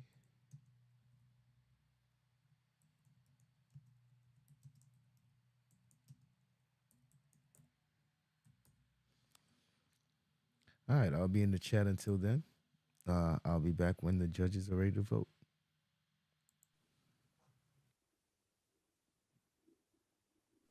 Okay, Mr. Roche, today we're on our interview there. Ms. Pearl, you on? Mr. Roche, can you hear me? Yes, now I can. Okay, you was froze there for a minute, and I said that we're today on an interview. It was a jail interview, and I'll go over. Mr. Roche done the interview, and he's going to go over everything with the interview. The interview was on a Kendrick Dixon, DOC number 740733. He was the first offender in decent behavior with a juvenile. He was sentenced on January the 9th, 2019. He was sentenced to 5 years hard labor with a parole date of December 10, 2019, good time not eligible, and a full term date of April 10, 2023. Mr. Roche called him and done a single interview with him. And at this time, Mr. Roche will be speaking. Just quickly, I want to address the fact that we have Miss Sequoia Barton. She is the victim of the case and she'll be speaking. Okay, Miss, can you hear us, Miss Sequoia? Yes, I hear you. It's kind of breaking up a little bit. Okay. All right. Well, we will call on you when the time is ready. Okay? Okay. If you would mute your, okay. Mr. Roche. Thank you, Mr. Wise. Mr. Wise, I interviewed Mr. Kendrick Dixon on June 2nd, 2020 at 11:12 p.m. He is currently housed at the Vols Parish Prison. Officer Misty Mitchell facilitated the interview. Mr. Dixon is serving a 5-year sentence for indecent behavior with a juvenile. Even though he's a first offender, this was his second arrest for indecent behavior with a juvenile. The charges of the first arrest were refused because there was not enough evidence. But this is his second arrest for the same offense. He has a moderate risk assessment score, which tells this panel that he has a moderate chance of reoffending. This is his first hearing. His parole date was December 10th, 2019. He has no supervision history because this is his first offense. Sadly to say that Mr. Dixon has not completed one program. He doesn't have a GED. He has no sex offense treatment at all. There is no recorded static 99 of Mr. Dixon, so we can't judge his probability of doing another sex offense. As I said before, sadly, he has no programs for this incarceration. He said he had no mental health issues. He said his physical health was good. He's on no medication. He currently works in the kitchen as a stock room clerk. He does all the inventory for the facility's kitchen. He said his dream job, and the job that he wants when he's released, would be in the culinary arts area. He is in minimum custody. He's been in minimum custody for the last 2 years, and he is not a trustee. He has no disciplinary actions with his incarceration. He has very strong opposition from the judge, the DA's office, the chief of police, and the sheriff's office. He has a residency plan with Ms. Breanne Dixon, a niece, but I told him that it would not be approved because Ms. Dixon has 3 small children, 2 daughters and a son, and I told him that would be a residency that would not be approved by probation and parole. He didn't have another alternate plan, so I told him before he'd release, he would have to find a place that was approved by probation and parole. There's adamant opposition from the victim who's tuned into this Zoom conference. And there's also adamant opposition from the victim's family. He said if and when he's ever released, he would have transportation by using his brother's car. I could not discern whether or not he had transportation or availability of support because he had no residency plan. His short-term goal is to report to his parole officer, find a job, and stay out of trouble. His long-term goal was to have a career in culinary arts and own or work in some type of restaurant. His means of support is his brother and his niece. As I said before, the victim's father, and the victim's mother is vehemently opposed to early release. His strategies for barriers to potential things that he will face on parole. He simply said, I'll stay out of trouble, stay away from schools, daycare centers, playgrounds, and parks, because he realized that he would have to register as a sex offender.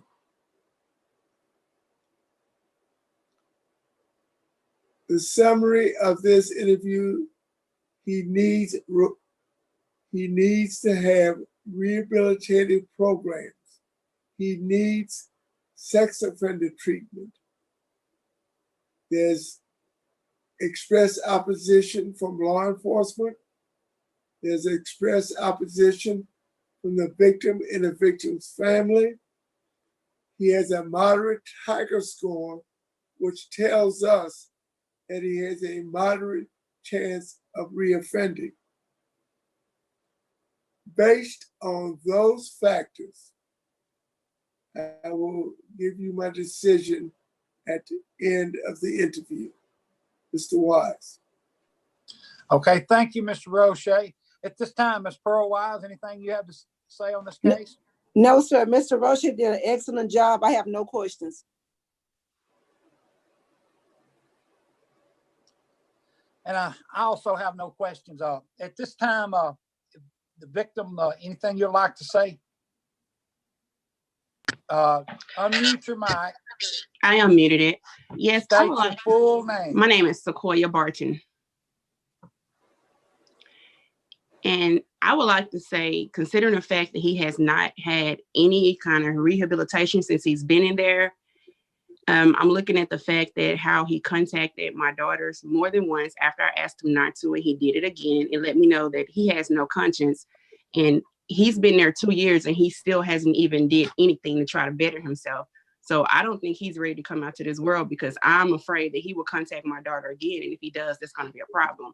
So me personally, I don't think he's ready. And if he really felt bad about what he did, he would at least try to get some help while he was in there. He didn't do anything. So that lets me know that he doesn't, at this point, I just feel like he don't care at this point.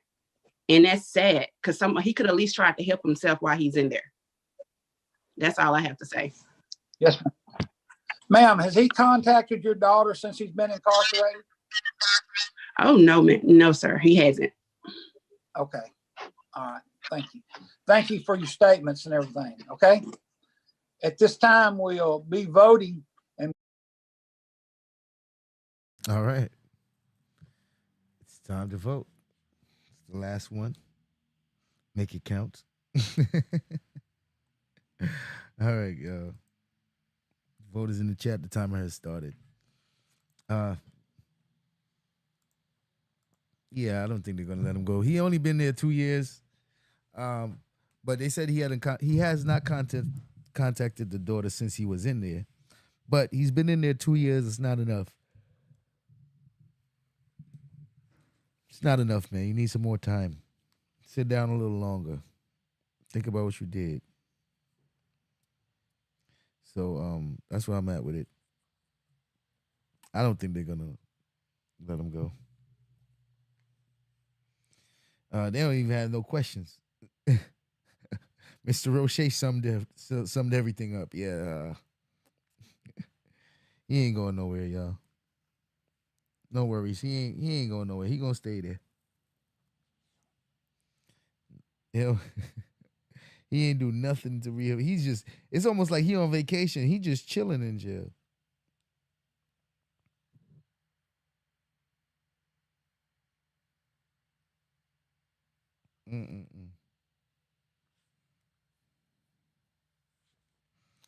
Well, we got 1 minute and 45 seconds left on the clock.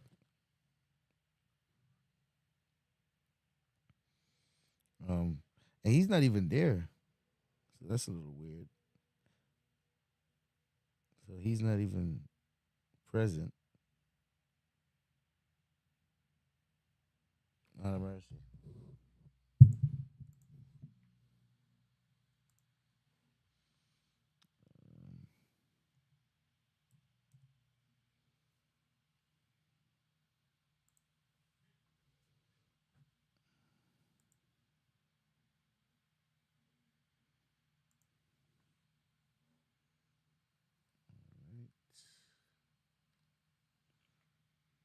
What we got left? We got 55 seconds left to get your votes in.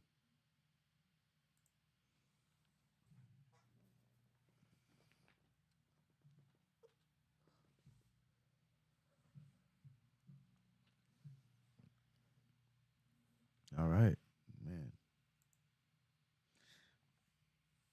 Almost there. We're almost there. We got 30 seconds left on the clock. We rocked out.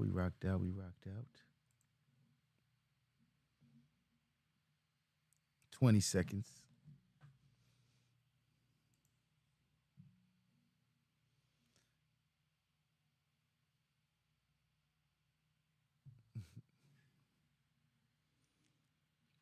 All right, 5.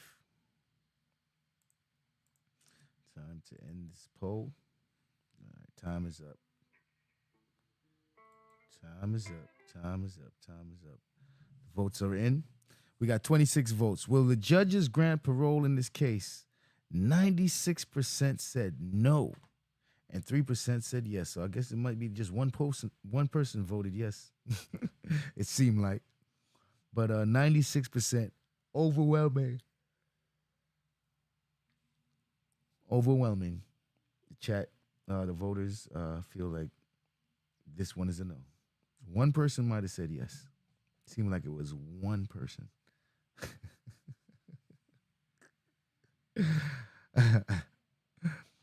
All right, so let's press play. Let's see what's going on. Judges? We're going to be starting with Mr. Alvin Roche. Mr. Wise, my vote is to deny his request. And I based that decision on no sex offender treatment, a lack of programming, a moderate Tiger score, adamant opposition from the victims and the victim's family, and very strong opposition from the legal community, including the judge, the DA's office, the chief of police, and the sheriff's office. That is my vote. All right. Thank you very much. At this time, Ms. Pearl Wise. My vote is to deny as well for the reasons already been stated on the record. And at this time, I'm going to vote to deny because no sex offender treatment programs, also no other programs that he's taken, immediate Tiger, victims opposition, and all legal community opposition. And that concludes today's hearings with Mr. Dixon. Ma'am, can you hear us? Yes, sir. Thank you all so much. He has been denied. At any time he ever contacts you, you get a hold of someone with the legal community, okay? Okay, thanks. Thank you. Mr. Wise? Yes, ma'am. Okay, can you read the administrative into the record and then we can adjourn? Okay, hold on one second. Think we're done here? All right, Robert Gomer, DOC number 724065. Wise, yes. Pearl Wise, yes. Roche, no.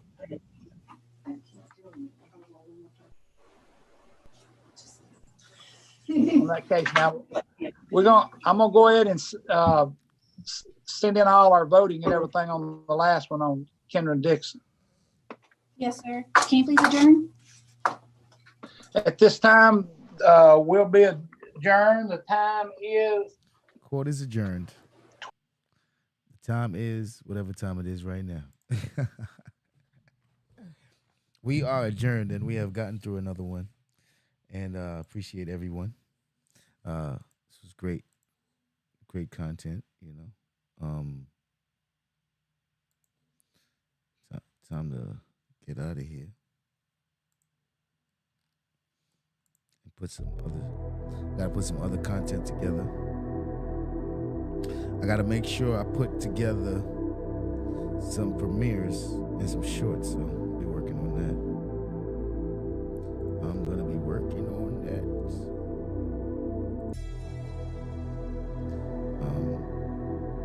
Look forward to more of these. Look forward to more of these.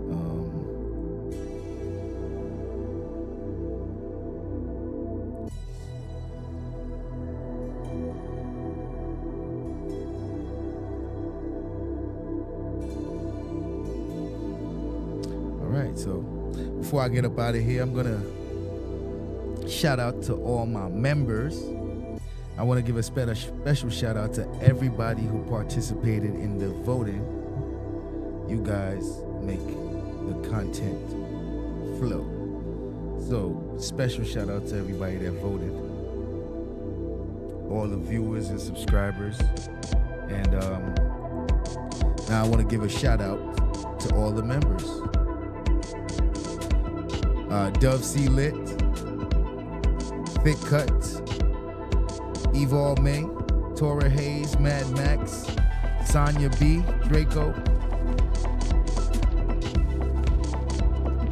Toby Kaiwu, Shorty XOXO, T, Lovey Star, Roll Rich ENT, Queen of Three, Egon Breeze Block, Nene Faye,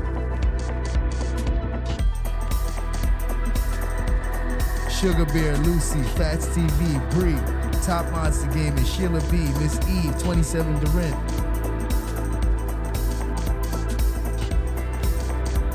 Thaddeus, It Is What It Is, J Dub, Katana, Dana Maria, D Grant, Alif CJ, Colby Knows, Distracted One, Gems Eye View, Long Live EA, Tesha Z, Highly Favored Uncle L, Go Getter, Rally Time TV, Sunrise 71, Steve A, Trey Spectives, and Courtney Peach. Shout out to y'all. Shout out to you guys. Shout out to the super chats, donations, cash apps, PayPals, memberships. You are appreciated. I will see you guys again next time we go live and the next time we premiere. So tell your friends, tell your family. If you like this content, please share it. Enjoy the rest of your day. Thank you for joining the Wabbit Crime Network. Don't forget to join the Wabbit Crime Network Discord. We're gonna have updates on a lot of these cases. And take care of yourself, guys.